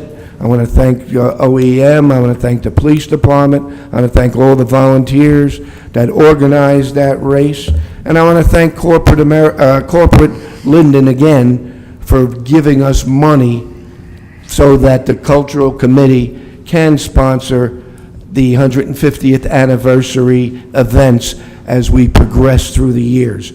And quickly, although there's so many that donated, I would just like to mention the major donations we received, like ConocoPhillips, New Star, Infinium, Motion Federal Credit Union, Charney and Roberts, Sam's Club, Stylus America, Doctors Care Pain Relief, Denval, Robert Wood Johnson Fitness Center, Greener by Design, Starling Line Shirts, Union County Local Source, Scott, PureGen, Linden Dental Associates, Wells Fargo, and 17 lesser donations. Again, all for a successful event, and we will use that money as the year progresses for the 150th anniversary events that will be coming forth till December 31st.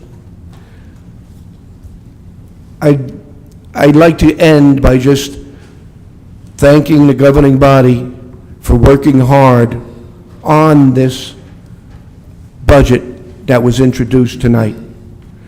I think it was done very professionally, and I think it's something that everybody has concerns about.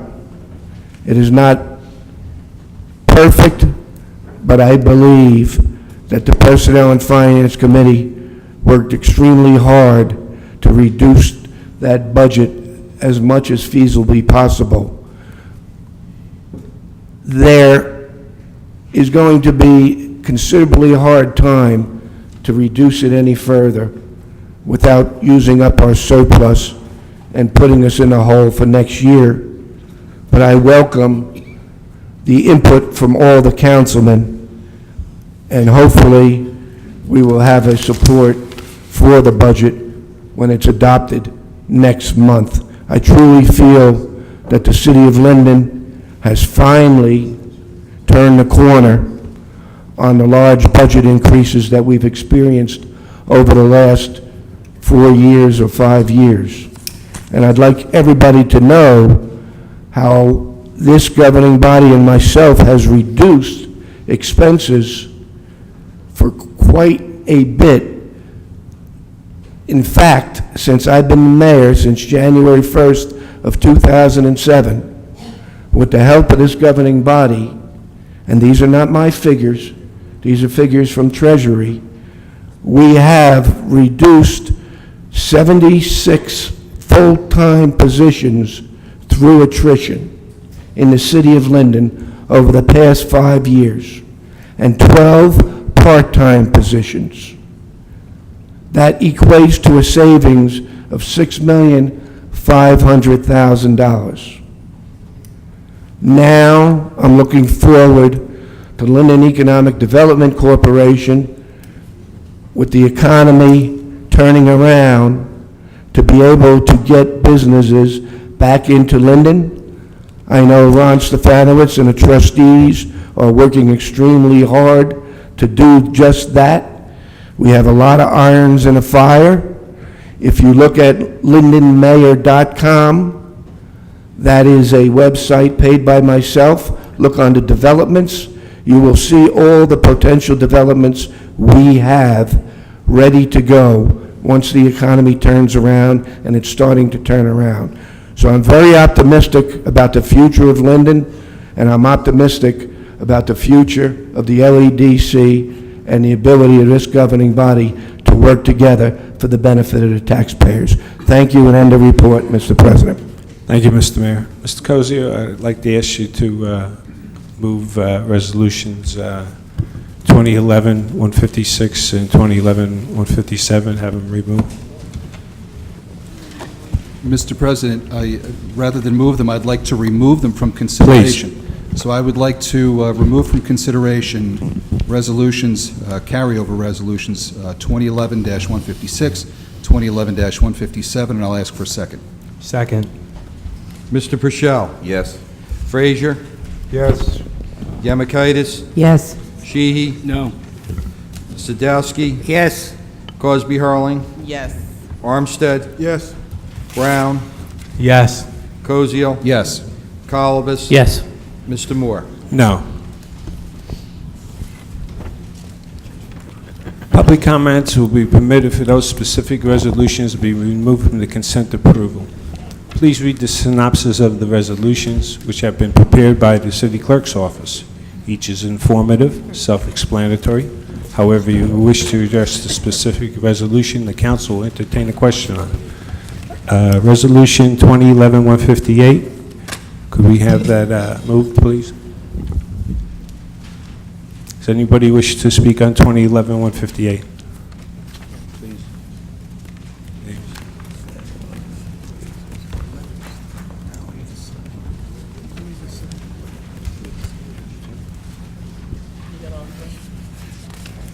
Senate, Marion Mallett.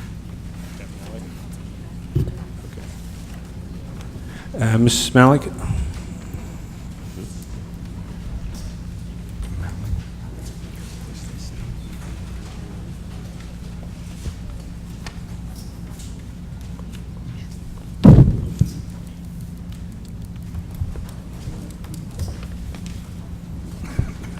Would someone just clarify, what is this agreement? What is this all about? Mr. Roth? This is the collective, the finalization of the collective bargaining agreement with the garage mechanics. They are a separate, independent local union. They're not attached to any other union, so they have a separate contract. Okay, thank you. Mr. Lindsay?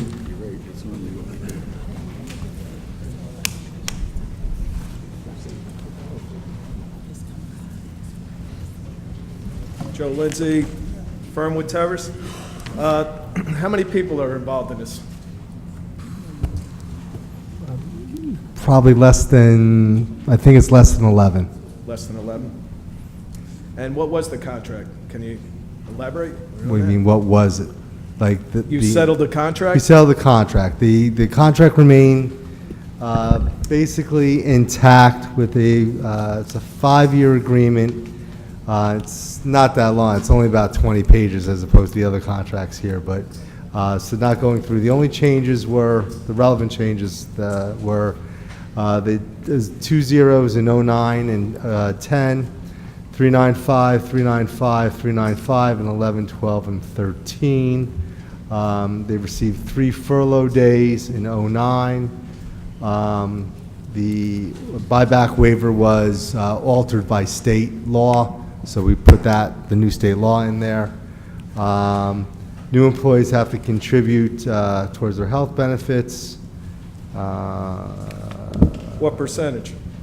$25 per pay. And You mentioned furloughs? That's it. You Yes, mentioned sir. furloughs in '09? in 09, So that already happened? yes, sir. Okay. And then they changed the law, Mr. Lindsay, so we can't mandate furloughs any longer. Okay, thank you. Mrs. Wolverdink?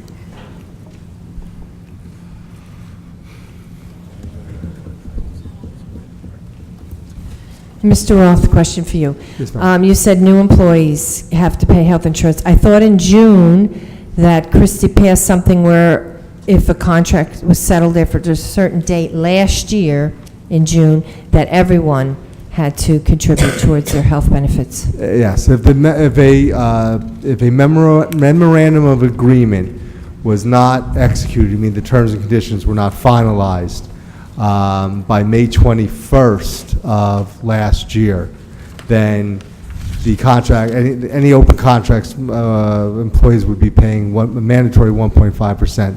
This memorandum of agreement was resolved probably back in, well, I could tell you when.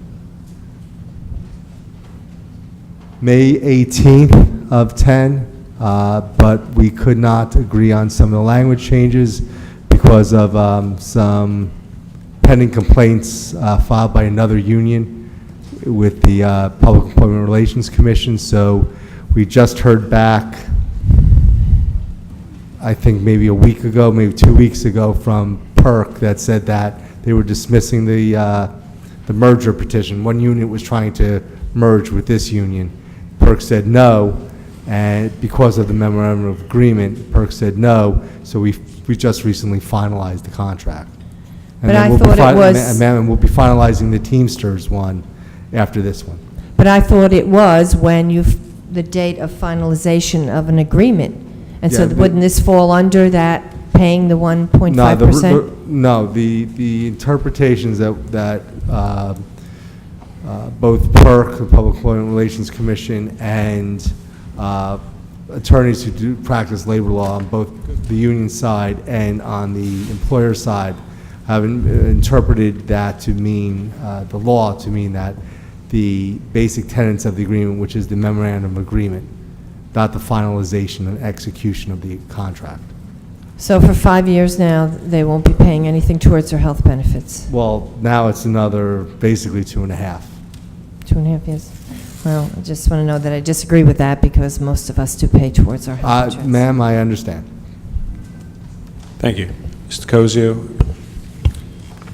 Mr. President, I move Resolution 2011-158, and I ask for a second. Second. Mr. Purcell. Yes. Frazier. Yes. Yamikaitis. Yes. Sheehy. Yes. Sadowski. Yes. Cosby Hurling. I'm going to abstain. Armstead. Yes. Brown. Abstain. Koziel. Yes. Kalbas. Yes.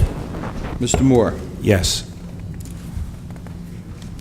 Resolutions 160 to 184. Is there anybody who wishes to remove anything from the consent, from the resolutions?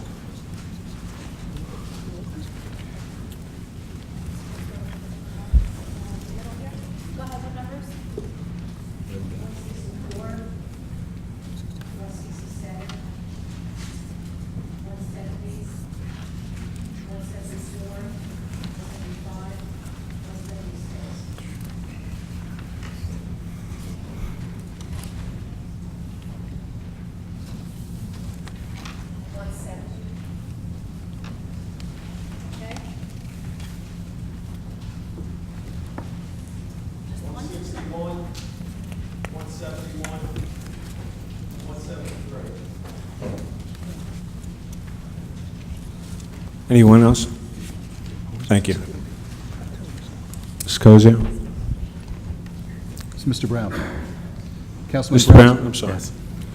I make a motion to move all resolutions from 160 through 189, except for Resolution 161, 164, 167, 170, 171, 174, 175, and 176.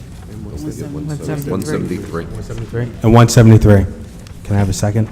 Second. Mr. Purcell? Yes. Frazier? Yes. Yemakaitis? Yes. Sheehy? Yes. Sadowski? Yes. Cosby Hurling? Yes. Armstead? Yes. Brown? Yes. Kozio? Yes. Kalbus? Yes. Mr. Moore? Yes. Resolution 2011-161, Mr. Lindsay.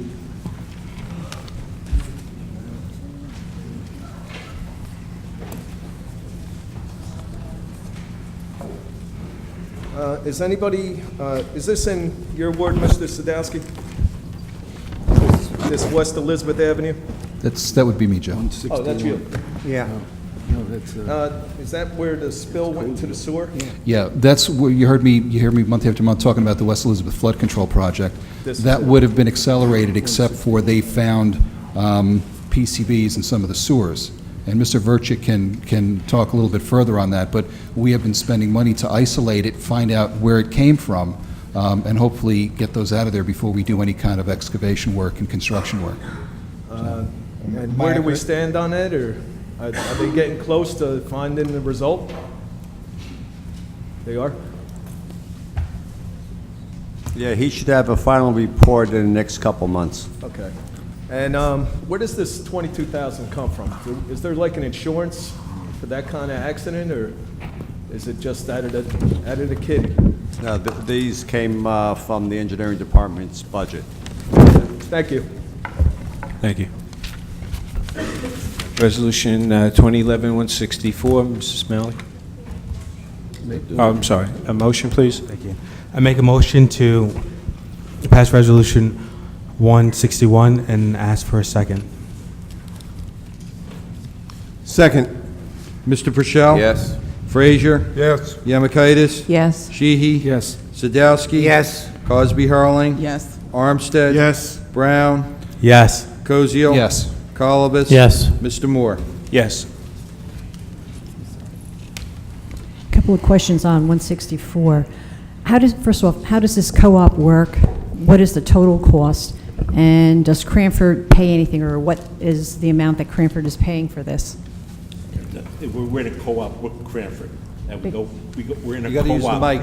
Speak into the mic, Chief. We're in a co-op with Cranford, all right? Because we're in this co-op, we get it at a cheaper rate, because they buy more cars at one time. We pay, the first payment we're making is $38,221.06. Somebody just asked, so the cars that we're buying are just strictly for Linden, but you're buying them in a larger pool? That's what you mean? We're buying in the pool, but You're buying them in bulk? they're just for Linden. Right, They're okay. Linden police Okay, cars. got you. And the second payment will be the same thing, $38,000. At the end of the second payment, we get the cars. We keep Okay, them. so for 3 cars, then it's only going to, let's see, 164. So for 3 cars, it's going to be less than like $80,000 that we're going to have, 70-something change for the 3 cars? Because there's only 2 payments, you said, right? There's 2 payments of $38,000, yes. For the 3 cars? Yes. Okay. All right, fine, thank you. Thank you. Mrs. Malik, Resolution 2011-167. No, I need a motion. I make a motion to pass Resolution 161 and ask for a second. 164, I'm sorry. I'll second that. Mr. Purcell? Yes. Frazier? Yes. Yemakaitis? Yes. Sheehy? Yes. Sadowski? Yes. Cosby Hurling? Yes. Armstead? Yes. Brown? Yes. Kozio? Yes. Kalbus? Yes. Mr. Moore? Yes. 2011-167. All right, here we're talking about a septic system for the animal shelter. Are there no sewers? A couple of questions. Are there no sewers there? What is the total cost of the operating expenses there? And why, if there are sewers in the area, why do we need a separate septic system? There's no sewers in the area. There's no, it's only. Mr. Verchik? Okay, there are no sanitary sewers in this area. This will be an above-ground septic system. The current one has been failing for 5 years or more. And there should be no operation expenses at all. And so you say that there's no sewer, so is this cheaper than trying to tie into a sewer? Yeah, the nearest sewer is about 2,000 feet away. Okay, all right, thank you. Motion? Thank you. I make a motion to pass Resolution 167. I ask for a second. Second. Mr. Purcell. Yes. Frazier. Yes. Yemakaitis. Yes. Sheehy. Yes. Sadowski. Yes. Cosby Hurling. Yes. Armstead. Yes. Brown. Yes. Koziel. Yes. Colibus. Yes. Mr. Moore. Yes. 2011-170, Mrs. Wolferdink?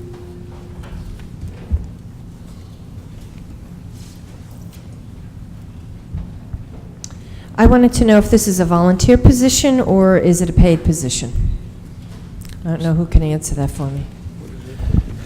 The statute sets up a Board of Ward Commissioners, which consists of the 4 members of the Union County Board of Elections and the city clerk, and also provides for a secretary for the board. Each of the ward commissioners, except for the clerk, will get paid $400, and my remuneration will be $1. And how long is this commission going to be, in functioning? It's being set up. The governor hasn't certified the final numbers, so there's nothing for it to start reviewing. This is for when he does set it up, and I believe the statute gives 90 days to redraw the ward boundaries. Okay, so it's for ward boundaries, is it also for state funding and other? No, ward boundaries for election purposes. Okay, because I was just curious with, population and all that, if that had anything to do with state funding or who our senators It does, are but and not stuff with like that. this, not with this commission. And the state senator and the 2 assembly people from this district were done by the Legislative Redistricting Commission. Okay, thank you. Mr. Clerk, were you eligible for the entire money? I'm sorry? Were you eligible to take the entire fee? Yes. Thank you. Mr. Lindsay? Yeah, okay. I make a, What's the difference? Motion, please. Do you s- Malik had a question. Mr. Lindsay, also you have a question? I No, it was apologize. answered, because my question was, what was the charter for the commission? And you explained it. I make a motion to pass Resolution 170, and I ask for a second. Second. Mr. Purcell. Yes. Frazier. Yes. Yemakaitis. Yes. Sheehy. Yes. Sadowski. Yes. Cosby Hurling. Yes. Armstead. Yes. Brown. Yes. Koziel. Yes. Colibus. Yes. Mr. Moore. Yes. 2011-173, Mr. Lindsay?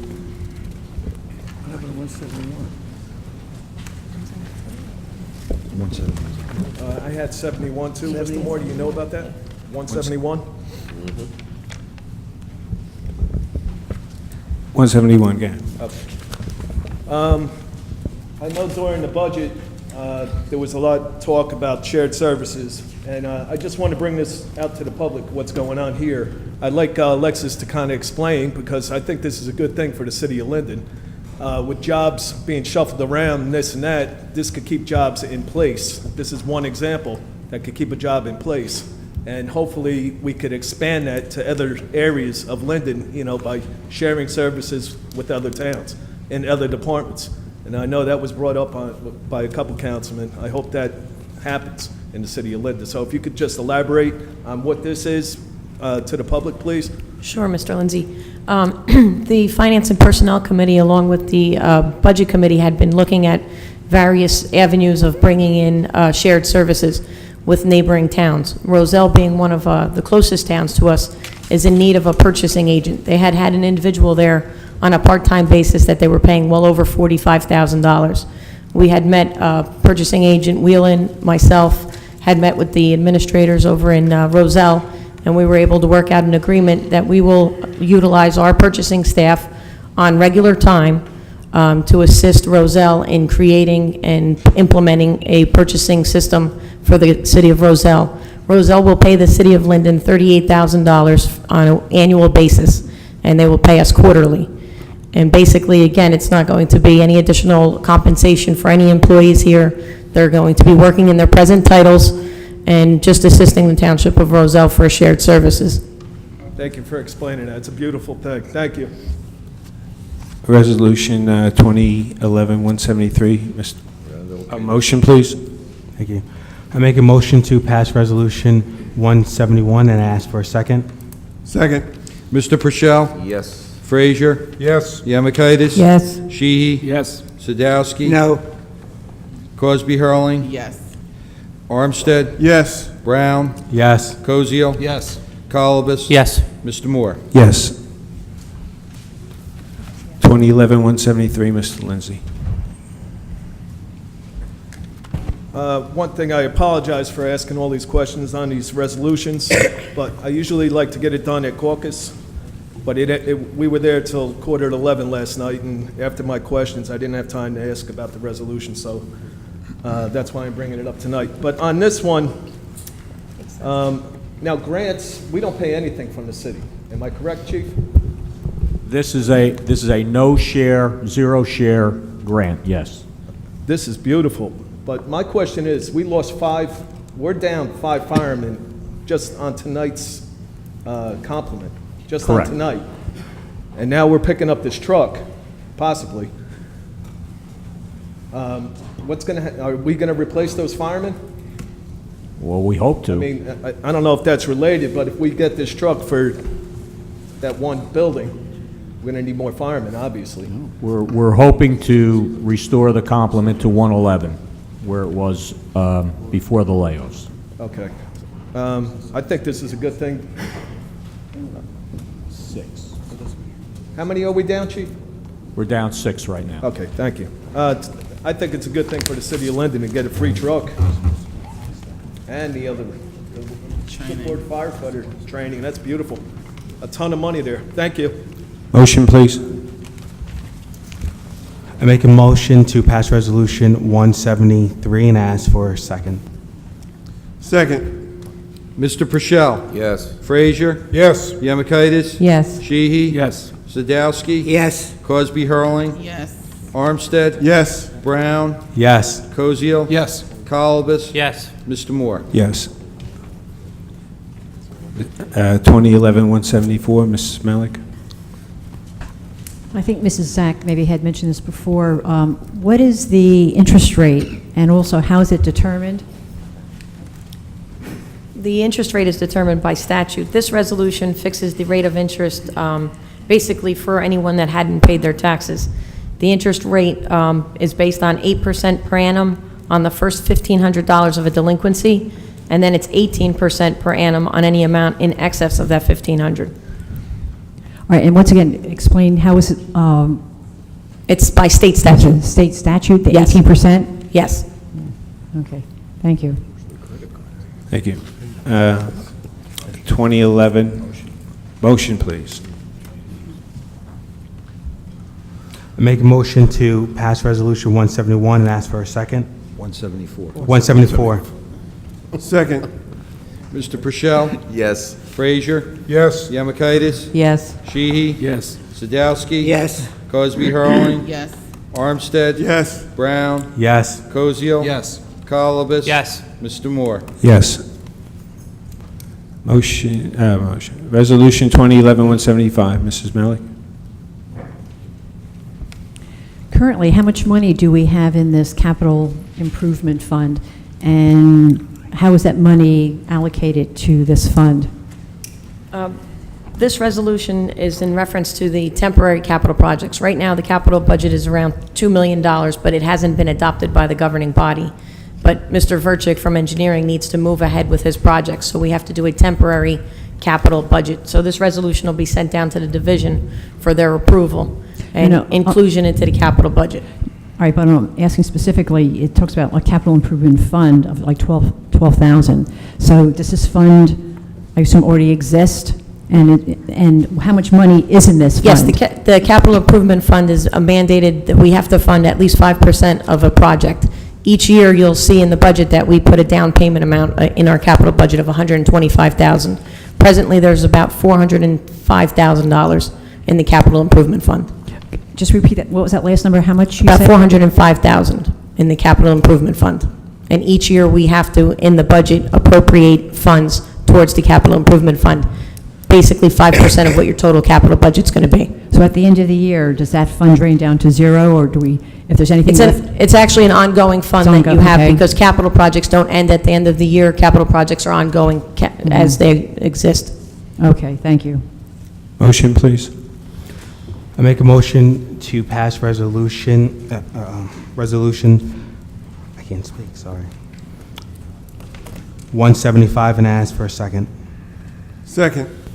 Mr. Purcell. Yes. Frazier. Yes. Yamakaitis. Yes. Sheehy. Yes. Zadowski. Yes. Cosby Hurling. Yes. Armstead. Yes. Brown. Yes. Kozio. Yes. Colibus. Yes. Mr. Moore. Yes. 2011-176, Ms. Malik. I think it's my current understanding that we have several purchasing agents, and maybe I can direct this to Mr. Bodak. Is that correct, that we have several purchasing agents? No, there's two purchasing agents, Amory Whalen and Doreen Fritchie. All right.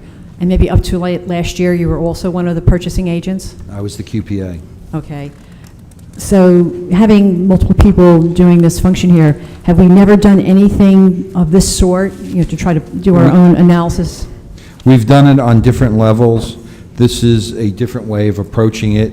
The company was in and made a presentation to the council on this, and the council thought it was something worthwhile to try to see if we could further reduce our expenditures in these matters and smarten up some of the ways we do things. Okay, so they're going to do the analysis on Yes. here. And knowing the type of analysis they were going to do, you could not have done that, or our own Again, it's a people could? different approach. Some of it's going to different sources Okay. to buy the materials from that maybe we didn't have access for, and negotiating lower rates because of part of a larger group. And when we're doing this, the purchasing, you do it for the city. If there's any purchasing needed to be done with, like through the Board of Ed, are you? No, the Board of Ed is totally separate. Until a couple of years ago, I think it was about 4 years ago, when the QPA came into existence, the Board of Ed rules and regulations and laws were different than what the municipality operated under. When they created the QPA situation, the state legislature uniformed a number of them so that they remain consistent. A lot of our needs differ substantially in some areas than the Board of Ed. And we do cooperate with them. I believe, Mr. McDonald, we still, they purchase their gas from us and some of the other items. So there's some sharing and Yes. some benefit with that? Yes. Okay, all right, thank you. Councilman Brown. Yes. In regards to this, it's basically a two-pronged approach what this company does. This company works with other businesses, other municipalities. As far as the analysis, what they do is they look in and see, all right, what are we doing as far as purchasing across the board? They look at the amount of toner that we're purchasing, paper, things like that, and they see, all right, how much, they break it down to almost to the cent as far as how much we're paying per, let's just say, unit. a unit. And so that's the first, and seeing But that's areas. something very elementary, that we should be doing this right off the cuff. Well, Sorry, it sounds finish. like it, Yeah. yes. But what happens with this company, they have, and I can give you paperwork on this company, is that they have people who are, PhDs. They have the whole theory of game theory where it's more advanced, it's more analytical. The point is, one is that if they're able to save us money, basically we're supposed to be paying a percentage of what we save. And so, one is cost savings. The second, and if Joe and Alexis can confirm this, and help me with this, is that just like we have a QPA, when we go out and we go on state contract, they're able to go out and get something lower than state contract rather than us going through the state, let's just say buy computers from Dell, we go through them and they can get a price that's lower than what we are, paying our state contract. Alexis, can you just explain that a little bit better? Basically, exactly what Councilman Brown had stated. This firm has many PhDs from MIT that actually put together these cubes, and they know basically by bulk purchasing with other agencies that they will be able to save the municipality significant savings. From that savings, they'll be paid. We will not have to pay any additional money once the $17,000 for the diagnostic analytical cube is performed. Future savings, say if it's, $500,000, they will be paid from that savings. Again, as Councilman Brown had mentioned, when we had met with the company, they had given, not only just based on savings that they can do from various aspects, but they know from down to a science with computers the day that is the best day to purchase them, and they have a multitude of areas where they feel in the city of Linden, just looking very quickly over our budget, just by getting it off the internet, last year's budget, they feel that they can save us a significant amount of money. And so you said anything money that would be paid after the $17,000 would come out of that savings. And just, Councilman Brown, when you were saying that they can do a better job in procuring the computers, so that money that they're going to be, they're doing a service for us, that service is going to come out of the savings. And do we know what they're going to be charging for these services? So there's savings, but then there's charges. So are we going to come out ahead? It's a percentage of the savings. This first step is basically for them to do the analysis. Right. Gotcha. After that, then what they get paid based off and what's that percentage of the savings. She's asking for the percentage so of the savings. They're going to save us $500,000, and so the percent, is it 25% they're going to take? Again, at this point, right now, what the council is voting on per this resolution is just for the diagnostic analytical tool for them to create. We haven't gone into any type, we would have to RFQ the future services, because this isn't the only company that will do it. And so we have no idea what these services are. I mean, this looks like a good deal now. But are they just selling you something, or, no one's asked further down the road what to expect? You're negotiating the $17,000, okay, and you're going to have these savings, but, we always wind up into a bind that we do something and we go into contracts with people, but we don't really know what's the light at the end of the tunnel. So what I'm just asking is, what are some of these what are the savings, what's the percents? You haven't raised those issues, even though you're just voting on this, but I would think that you'd be also questioning those other issues. Mrs. Mallett. Councilwoman. If I recall correctly, it's less than 25%. I'm going to say it's like 15 or 10%. We do have the proposal, I just don't have it with me. Okay. But it would not be any more cash after this. And it would definitely come out of the savings. He gave us a whole lot of information, okay, and, the awards that they won and accolades and things like that. So that's the reason I was comfortable with, encouraging it to happen. All right, well, so that's good. So it's, 15, 20. It's less than 25%. Okay, well, that's good. All right, fine, thank you. Thank you. Ordinance on first reading? Motion? I make a motion to pass Resolution 176, and I ask for a second. Second. Mr. Purcell? Yes. Frazier? Yes. Yemakaitis? Yes. Sheehy? No. Sadowski? Yes. Cosby Hurling? Yes. Armstead? Yes. Brown? Yes. Koziel? Yes. Colibus? Yes. Mr. Moore? Yes. Ordinance, Mr. Armstead, 5529. Yes, Mr. President, I'm going to make a motion that we pull ordinance 5529. It's been brought to my attention that we need approval from the assignment judge first before we can proceed with this particular ordinance. So with that, I move that we remove it and request a second. Second. Mr. Purcell? Yes. Frazier? Yes. Yemakaitis? Yes. Sheehy? Yes. Sadowski? Yes. Cosby Hurling? Yes. Armstead? Yes. Brown? Yes. Koziel? Yes. Colibus? Yes. Mr. Moore? Yes. Ordinances.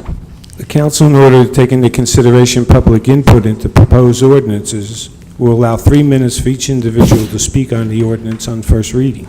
Council will not answer questions, and everyone is reminded that the public hearing on each of these ordinances will be held next month. It's a council meeting. Council Clerk, 5527. An ordinance to amend and supplement Chapter 7 Traffic shall be amended as follows. 7-33.1A, handicap parking regulations on street, delete 713 Van Buren Avenue, 1 space. Any members in the public attendance wish to speak on that? Motion? Mr. President, I move for an introduction of ordinance 5527 and request a second. Second.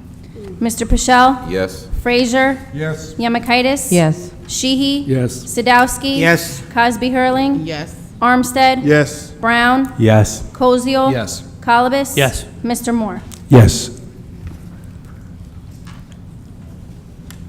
5528. An ordinance to amend and supplement Chapter 2, Administration, Article 7, Policies and Procedures, Section 2-69, Fees for Municipal Services shall be amended as follows. Add new Section 2-69.41, Fees for Use of Police Pistol Range. Anybody wish to speak on the ordinance? Motion, please. Yes, sir. There's some speakers. Your name, please. Hi, Dennis Kopecki. Who are these fees directed for? They're not the general public to go use their pistol range, but is it the city of Westfield, let's say? Chief. We have other towns that come, that we have to qualify twice a year. So other towns, being that they don't have ranges, they come to our range. In the past, they did it for free. Now we're going to be charging them $400. Thank you very much. Motion, please. Yes, Mr. President, I move for an introduction of ordinance 5528 and request a second. Second. Mr. Pichelle? Yes. Frazier? Yes. Yemakaitis? Yes. Sheehy? Yes. Sadowski? Yes. Cosby Hurling? Yes. Armstead? Yes. Brown? Yes. Koziol? Yes. Colibus? Yes. Mr. Moore? Yes. 5530. Bond ordinance providing for an appropriation of $45,000 for the reconstruction of curbs and sidewalks in and along various streets for the city of Linden, and authorizing the issuance of $42,750 in bonds or notes for financing part of the appropriations. Any public comment? Motion, please. Thank you, Mr. President. I move for introduction on ordinance 55-30 and seek a second. Second. Mr. Pichelle? Yes. Frazier? Yes. Yemakaitis? Yes. Sheehy? Yes. Sadowski? Yes. Cosby Hurling? Yes. Armstead? Yes. Brown? Yes. Koziol? Yes. Colibus? Yes. Mr. Moore? Yes. 5531.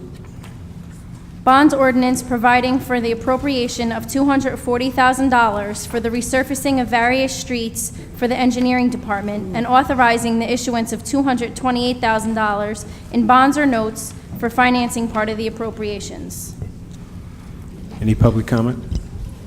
Motion, please.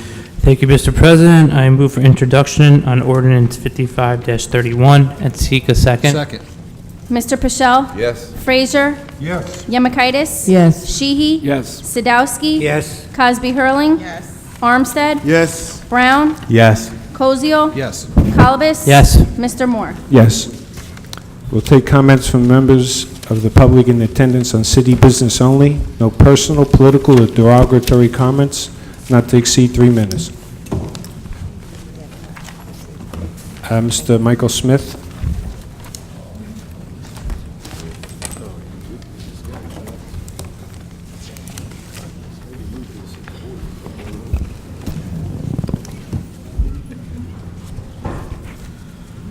Good evening, Mr. Mayor, Council President, council members, and fellow Linden citizens. On behalf of all those Linden residents who live near the shadow of School 2, for those anxious Linden parents who daily hug and kiss their treasured kids goodbye before they walk off to school number 2, one offers a petition composed of 370 individuals seeking to enhance the safety and security of school number 2 student body, with the immediate implementation of a traffic camera light at school number 2 located on 18th Street in Linden. School number 2 currently educates a student body of approximately 298 students from kindergarten to the 5th grade. In January 2012, according to a Home News Tribune story, an annex will be completed with an additional complement of 21 classrooms of pre-K kids in conjunction with the current school number 2 student body in the upcoming school year. According to the American Academy of Pediatrics, AAP, youngsters are not able to handle competently the unforeseen multiple street dangers of walking to school alone until approximately age 10 or the 5th grade. The reason, as cited by the AAP, was the lack of cognitive abilities that have yet to be fully developed to properly discern such daily risks to approximately the age 10. According to the National Highway Traffic Safety Administration, as of 2008, the leading cause of death of kids age 4 to 15 and 20% of kids in the 5 to 9 age group who were involved in fatal traffic accidents were pedestrians. Kids in this age group of 5 to 9 were more likely involved in pedestrian crashes in mid-block in residential areas near their homes. Also, data released by the 2010 U.S. Census indicate that New Jersey has both the highest number of inhabitants per square mile and the most vehicles per square mile in America, thus creating perilous road congestion. Mrs. Smith, 1 minute, please. Allow one to address and chronicle of positive comments regarding the implementation of camera lights from highly placed Linden officials. From a Linden press release dated February 2nd, 2009, red light cameras are an effective tool in helping local police to enforce traffic laws and improve public safety, said Linden Police Chief Michael Boyle. The second prominent official commenting on red traffic lights stated in a Home News Tribune article, "It's a major asset. It raises awareness you need to drive safely." The same official again on camera lights on March 8, 2011 in Asbury Park press statement stated, "What price can you put on the lives of people?" So comment Linden Mayor Richard Gabunka. Ladies and gentlemen, there is but one road that Linden government can pursue in this intensive post-9/11 world of enhanced security concerns. Are we to ignore the valid and substantive multiple concerns expressed by hundreds of apprehensive 10 Linden seconds. residents? You have 10 seconds. Okay, but perhaps the most powerful, the most passionate argument for a school number 2 camera light has been articulated already in grand fashion. What price can you put on the lives of people? Thank you. Thank you. Leonard Roman?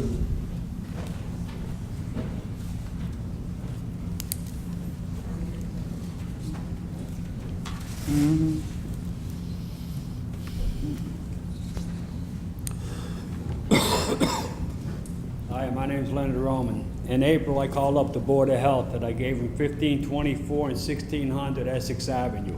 That's in Ward 8. I told them that the grass is high, but they still haven't cut it yet, and it's a health hazard. And my wife and her neighbor go out in the garden a lot, and they get bit up by mosquitoes. They don't bother me. I guess I'm not sweet enough. I don't know. But I called back in May for 1514, and the lady told me they had 47 calls for grass being cut. I guess we're lucky they can't take the houses with them. It would be a ghost town. But I would like to know what order do they cut the grass in? Since I called in April, and they told me about 47 houses in May were called. Good question. Madam Councilwoman? Good evening again, Mr. Roman. Oh, We had this, your ward. that's okay. Oh, okay. I can call you. I didn't know. Yeah, call me. It's I'm okay. sorry. I mean, Councilwoman Michelle and I, we share, we Yes. kind of like coexist. Mr. Roman, I've been calling weekly on it, and Nancy could probably update you a little further What on happened? these 3 I used residences. to cut it. I blew my line. It's up to your waist now. Yes. I was going to answer you, but our specialist is here to give you the information that she gave to me. Just for the procedure that has to be followed, even though we receive your complaint, even though the houses are vacant, we have to attempt to notify the owner on record, which we've done. After we get the mail back, which we've done, we send it down and it's given to our Public Works Department to cut as it's put on their list with all the city properties to cut. So it's sent down to them, and when they can get their crew to cut the properties, that's when they come around and cut them, and a lien is put on the property for the cost of the work. 47 houses are going to be cut before that. They're going to come first, right? Yeah, they're sent down in the order we receive them, and then they're put on Public Works schedule. Last year it was like within 2 weeks, and now they're not even attempting to cut. Mosquitoes were bad last year. I can't get my wife in the Yeah, I can tell you that the properties you're speaking of, we've done our due diligence with attempting to contact the owners and records, and they have been forwarded to the Public Works Department to be cut. Thank you, Mr. Arman. Mr. Lindsay? Joe Lindsay, 326 Fernwood Terrace. I've been coming to meetings for a lot of years, about 7, 8 years now, and last year I was pretty upset about the budget. I paid roughly $60-something for my municipal end of the budget, and that was like unbelievable. I was very upset, and I swore I would come to every meeting and follow what was going on with you people and try to stay on top of all of the cuts and this and that. And I made a ton of meetings, almost every one. But I know you people did tenfold of that with the hours you put in. And I know everybody up here gave everything they had. Even to the dollar, the dime, every dollar was looked at from my view. And the hours are proven by the council that's sitting up here, and I really appreciate that, and the mayor too. And I'm happy it went down to $98. That's a $270 decrease, which I'm very happy about. Still, according to the pie, we're 32% of the whole 100% pie. The school's 53. That went up roughly $40. Ours still went up 2.5 times that amount. So we're 32%. We should be, I'd say, about $30 increase. So we're still above about $68. But what I'm getting at is, like a contract was just resolved just recently, obviously, and the numbers, as a citizen, it's disgusting. Them numbers are disgusting, even though the 2 zeros, everybody's taking zeros out there. And then you throw them 4%, oh, deduct 0.5%, 3.9%, 3.9, 3.9. There's 200 people minimum in the city of Linden making over $100,000, and they're getting a 3.9% increase. Are you kidding me? They can't take, if that's where the problem began, at negotiations. Obviously, they have good unions because, we just settled the contract. Last year, we were all upset about the contracts that were settled last year, and here we just settled another one, and it's the same numbers. So it's like they didn't listen. I'm very upset as a citizen, and I think more could have been done on that. And being at the caucus meetings, there's a lot going on behind closed doors. The executive meeting lasted 2.5 hours. I didn't see one public employee there. I would be worried about my job because these contracts reflect on the workers. They sign their own death certificate. And I'm not a union buster.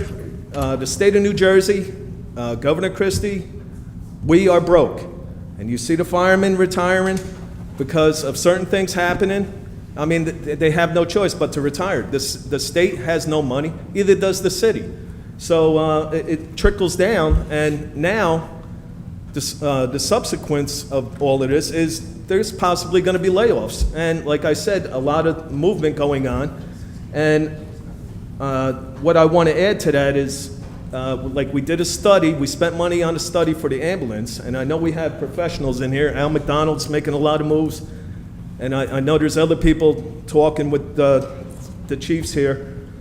But I think we should hire outside auditors, professional auditors, maybe spend some money because there's people's jobs on the line and we might overextend or underextend. If you have professionals do it, you'll get it done right and you'll hear from the right people. I'm not saying get a business administrator. I'm saying hire professionals, spend a little extra money and get it done right.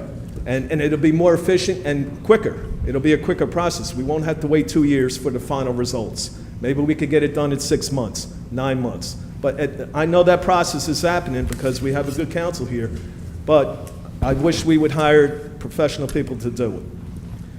And and everybody's report was good. I'm down to probably a minute. I appreciated everybody's report. I know you've been getting bashed the last couple of meetings. To me, it's all the stress that's building up with all of this budget issues going on.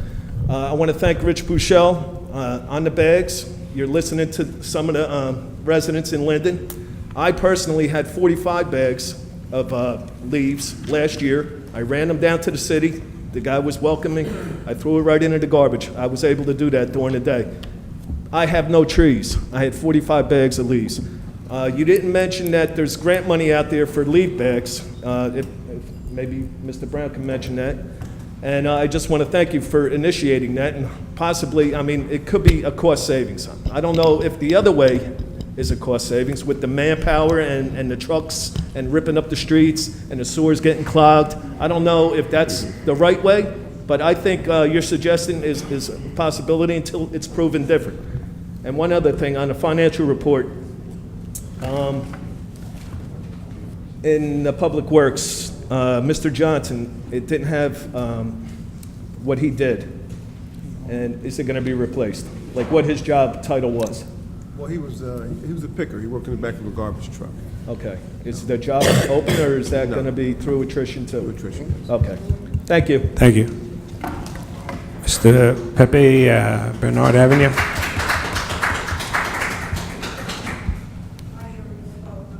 Thank you. Virginia Malik.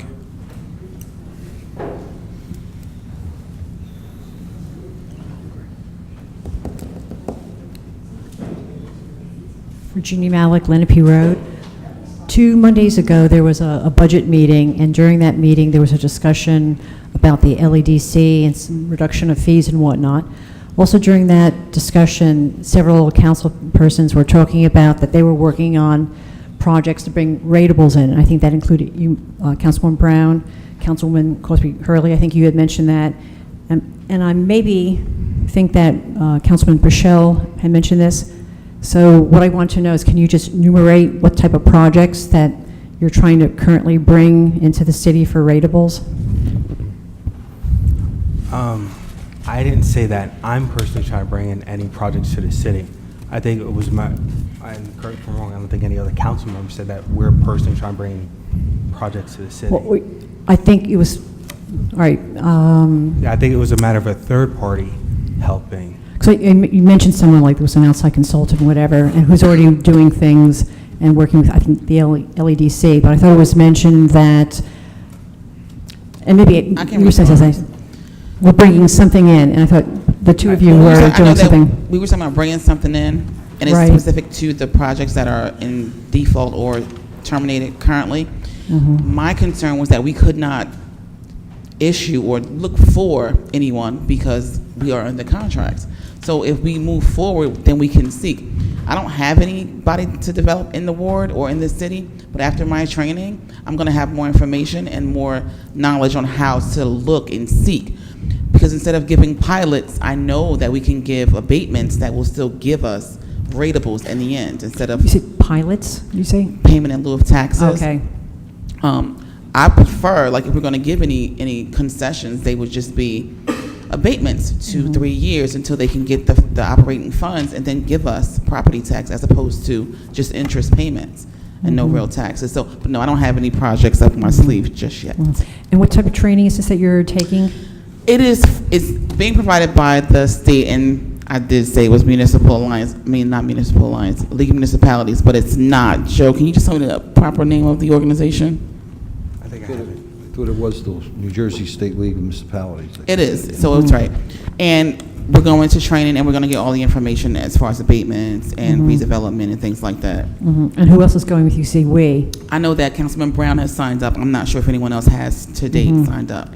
Okay, and then And that's the 8-hour session in Trenton Just a one-time deal, one-time 8-hour session? Okay. But it's, people are eligible for education credits too, like if they need continuing education, it counts. So it's not going to be just a quick slideshow. I'm looking forward to in-depth information and being able to come back and use it. Right, and the city's going to reimburse you or pay full for this? Well, there's a budget for education, so yeah, it's paid through the city. So the council people have budgets for this continuing education? The city budgets for education for us, and we're Okay. required by the governor to go to certain trainings so that we are in compliance with the checklist that he instituted this year, or we could lose a portion of our funding, Funding for? our state funding, our state Okay, aid.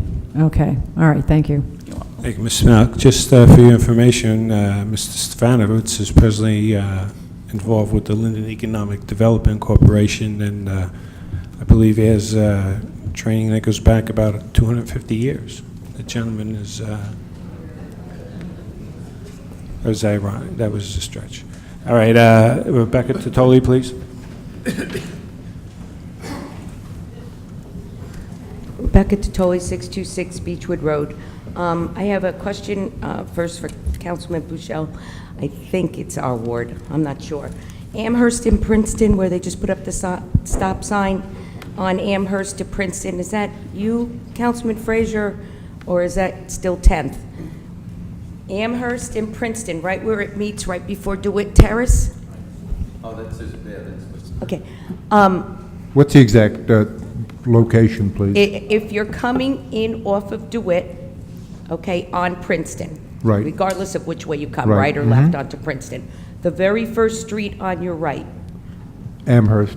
which is Amherst, that's the corner I'm speaking about. A Okay, stop and sign was just I have put- the right side, he has the left side. Okay, so, well, the left side, 10th ward. which, if you're looking at the left side, Right, then well, that's the left where side we is go. what I'm going to be talking about. I'm going to say thank you for putting up the stop sign on the right side, but on the left side, this has been a thorn in my side for years, and I just, you know, it wasn't until that stop sign went up that I realized that we really need to do something. There is a house, right, that faces Princeton, and they have like a hedgerow between the two houses. The house that is cornered, angled, and then the one that faces Princeton, as you go around to the left if you were going to DeWitt. Now that the stop sign's there, the stop sign's back, and you can't see because of the bushes. You have to you've always had to actually enter into Princeton, so you could get a clear view of what might be coming from the left. But now that the stop sign's there, if you stop where you're supposed to stop, you can't you have to, you know where I'm talking about, Jimmy, you live around the corner. So it's like you can't see the cars coming. Which bushes? I can't picture them. I know what you mean, but I can't picture the bushes. But with that stop sign you're talking about, nobody even stops. The brown house, I think, nobody that stops is for the stop vacant right sign. now, the brown house that faces Princeton, that's vacant. The first house off of off of DeWitt. It's on Next the to right. the school teacher, what was his name? Joe, he was from Okay. McManus. Is that the house you're referring to? The one right next to him, it's the back side of his house. It's vacant, it's brown It's vacant right shingles. now. It's vacant. Okay. Those bushes that separate that brown house and the catty corner white house. Well, with the bushes, if they're obstructing the view and if they're on city property, I they have to, don't- that's what they have to look at. Maybe Mr. Verchek or who's ever in here from Public Works. Okay, well, this is taking too long. All right, but no, it has to be, if it's on city 13 property, seconds. All right, and it has to be I don't trimmed care, to left or 36 right inches. side, the two so of you get it together has to and be figure done. it out yourselves, okay? You know what I'm complaining about. Okay, we got your location. Okay, We'll track it down. I just, congratulations to the retirees, welcome back to the gentlemen that were laid off, and congratulations to those who were promoted. I just hope that this state, not just this governing body, but the state's governing body knows what they're doing, because we just lost a heck of a lot of experience out our door. And I'm sure that on the horizon, there's a lot more experience in going. And I don't think it will just be in the fire department. And it will be a sad day for Linden, because it will be a mass exodus. It won't be something slow and easygoing where you wouldn't feel it as bad. It's going to be a mass exodus. 30 seconds. I have a letter here from woman down on 12th Street. She asked me to read it for her and then give it to Mr. Bodak. Dear Mayor and members of council, this letter is being sent in grateful acknowledgement of the firefighters, police, and paramedics who responded to the major gas leak which occurred on April 27th on West 12th Street, causing the evacuation of homes. As the gas filled the homes, West 12th Street, causing the evacuation of the residents, these men went house to house to get the residents out.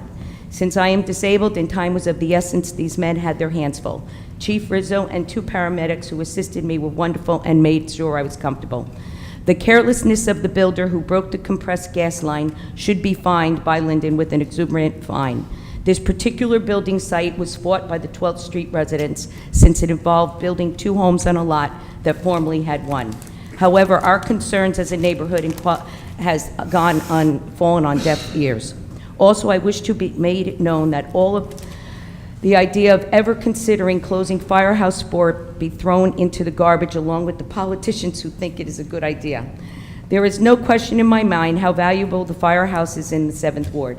Since the 7th Ward is home to most of the heavy industry in Linden, and because we are listed in the top 10 of Homeland Security watch list, the idea of even contemplating closing this firehouse or any other is ludicrous. I may be disabled, but the idea to expect any of the first line of our defense to live in any firehouse with rodents and mold is unworthy of these men. The fire department, public works department have done good jobs. It is time for the Personnel and Finance Committee to start looking elsewhere, and any further attempts by this committee to cut these 2 departments or with our police department should be met with the stiffest opposition. We, the taxpayers, pay for these services. The focus needs to turn not from where to cut any further into our services, but the question needs to be asked, where are the ratables? Sincerely, Ms. Patricia Shevchak. Thank you. Time's Just up. to listen, I have one final question, okay? Running off of this, there's been a lot of gossip, innuendo, rumor, whatever you want to call it, in regards to the possibility of Firehouse 4. I want to know, and I'd like to take a poll of the council, if this is the intention of this. Okay, then I will be back asking you that same question, okay? Let me have the letter. Oh, yes. Sylvia Westerly. Weister. Westbrook, she's gone. She spoke the first time on the case. Dennis Kolapi. John E. Stradowski, 812 Northwood Avenue. John Roman, Summit.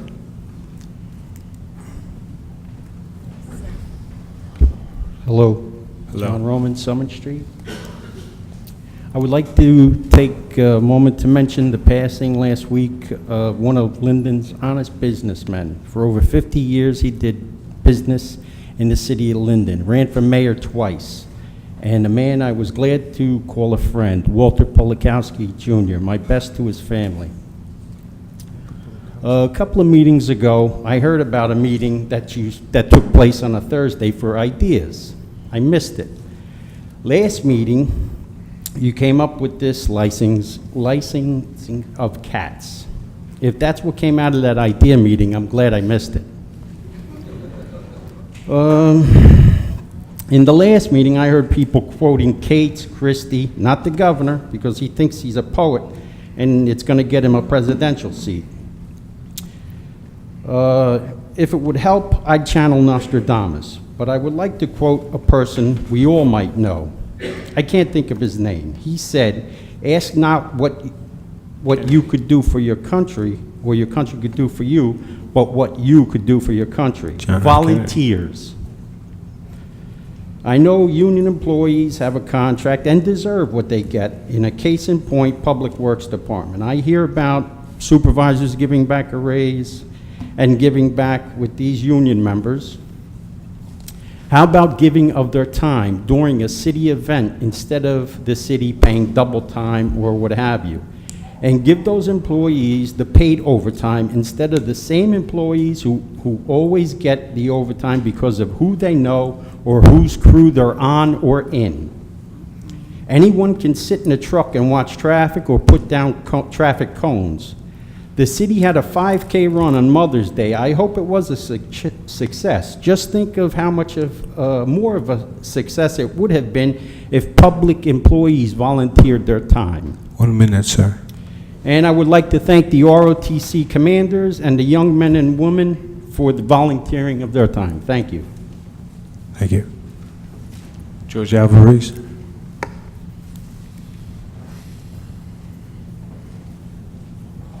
Good evening, George Alvarez, 318 East Curtis Street, Linden.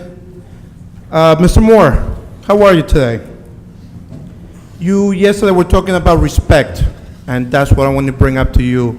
You were very animate about everybody respecting you, but I think you have been disrespectful to the citizens of Linden. 2 months ago, a lady asked you about a promise that you made about not taking your pay, which is the promise that got you elected. And your response was very simple: I changed my mind. Last month, there was a tall gentleman, bullhead, they called him Captain. He asked the same thing, and he said, what about if the people of Linden change their mind? And you were very cocky to say, they'll have to wait till the next election. We don't have to wait till the next election. Okay, this is a warning. Article 1 of the New Jersey Constitution, Section 26, Title 1927A-1, okay, there's a little local recall, and I'm sure Mr. Hudak will be able to fill you in. But in 1939, a judge from Princeton got recalled. In 1987, a mayor from Atlantic City and 2 councilmen got recalled. 94, right here in Rivervale, and in 2006, a mayor from Roosevelt. As I was looking, I also found that this year, a mayor from Miami-Dade, Florida got recalled, and I put it down because his name was Carlos Alvarez. No relation though. Okay. But I do want to tell you, and I want to read this to you. Very simple, to the point. In New Jersey, Jim McGreevey won the campaign for governor after campaigning on the promise that he will not raise taxes. Your promise was a little bit different. You promised you would not take your pay. Barely 1 week into his administration, McGreevey boldly raised taxes without even trying to mask or spin his defiance. If you change the name McGreevey for Moore, it's the exact same sentence. Now, McGreevey, supposedly he quit because he had a sexual extracurricular activity. Now, history tells us that any politician with extracurricular activity that's sexual, they get reelected. Okay? In your case, sir, I need to know if you're going to keep your promises. I need to know if you're going to respect the people of Linden. I need to know if we can trust you. If not, then there's no reason for you to be there. Now, I'm asking you a straight question, okay, from one person to another, man to man, respectfully. Are you going to keep your promises? I campaigned on 13, 14 different issues. Mostly it was reduction of taxes.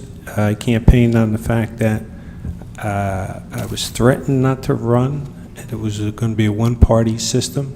And I indicated to the powers to be that if I run, there will be democracy in Linden because there'll be 2 ballots. And I have 3 votes in my house. If I get another one, I'll win. They said, you can't win with 4 votes. I said, you misrepresent the facts. That's democracy. The people may not vote for me, but they have the choice. That's what the primary is all about. After the primary, the organization normally supports the winning candidates. That did not happen in Linden. So I No politics at the meeting. I agreed, sir, okay? But I'm asking a Can I question. regret Are your you 3 minutes going to up? respect the 3 minutes citizens up, sir. of Linden? Time's up. And, sir, are you going to keep your promises? Time's up. Time's up. Time's up. 10,101 people voted for me. I ask you one question, sir. Lower your voice. One question. Lower your voice. And Relax. there's only 5,000 people that voted for you. Okay? 5,000? That's it. Time's up. Business. Thank you, sir. Thank you. George Costre.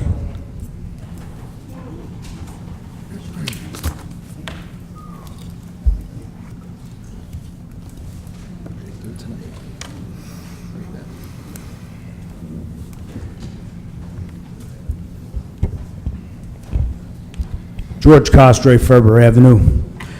Chief, if I could address the chief? if that's Absolutely. okay. Chief, on this grant that you had received from the Port Security Grant, was that done in-house in the fire department? Was that written by someone from the fire department? Yeah, it was, yes, it was done in-house. Okay, I commend you on that, on saving money, not having to pay a grant writer to write it. I've written several grants, as you know, and I know how hard they are to get, and I know that these grants are looked upon by the Port Authority for strategic placement of equipment for the safety of the citizens of Linden. Also, I'm back here to commend the council for replacing the 2 men who were laid off. You said if guys were to retire, you'd replace them, so I commend you on that. I want to congratulate my brothers who retired, and also for the ones who were promoted tonight. And Mr. Bianco, happy birthday to you. Whoa. Thank you very much. No cake? The following council meetings will be as follows. Council conference meeting Monday, June 20th, 2011, at 6 p.m. in the council conference room, City Hall, 3001 Wood Avenue. Council conference meeting prior to council meeting, Tuesday, June 21st, 2011, at 6 p.m. in council conference room, City Hall, 301 Northwood Avenue. Council meeting, June 21st, 2011, at 7 p.m. in council chambers, City Hall, 3001 Wood Avenue. Ask for a motion. Motion. Second. Mr. Rochelle. Frazier. Yamakaitis. Sheehy. Yes. Zadowski. Cosby Hurling. Yes. Armstead. Brown. Kozio. Yes. Columbus. Mr. Moore. Yes. Meeting's adjourned. Hey, how are you? They didn't contact you? Let me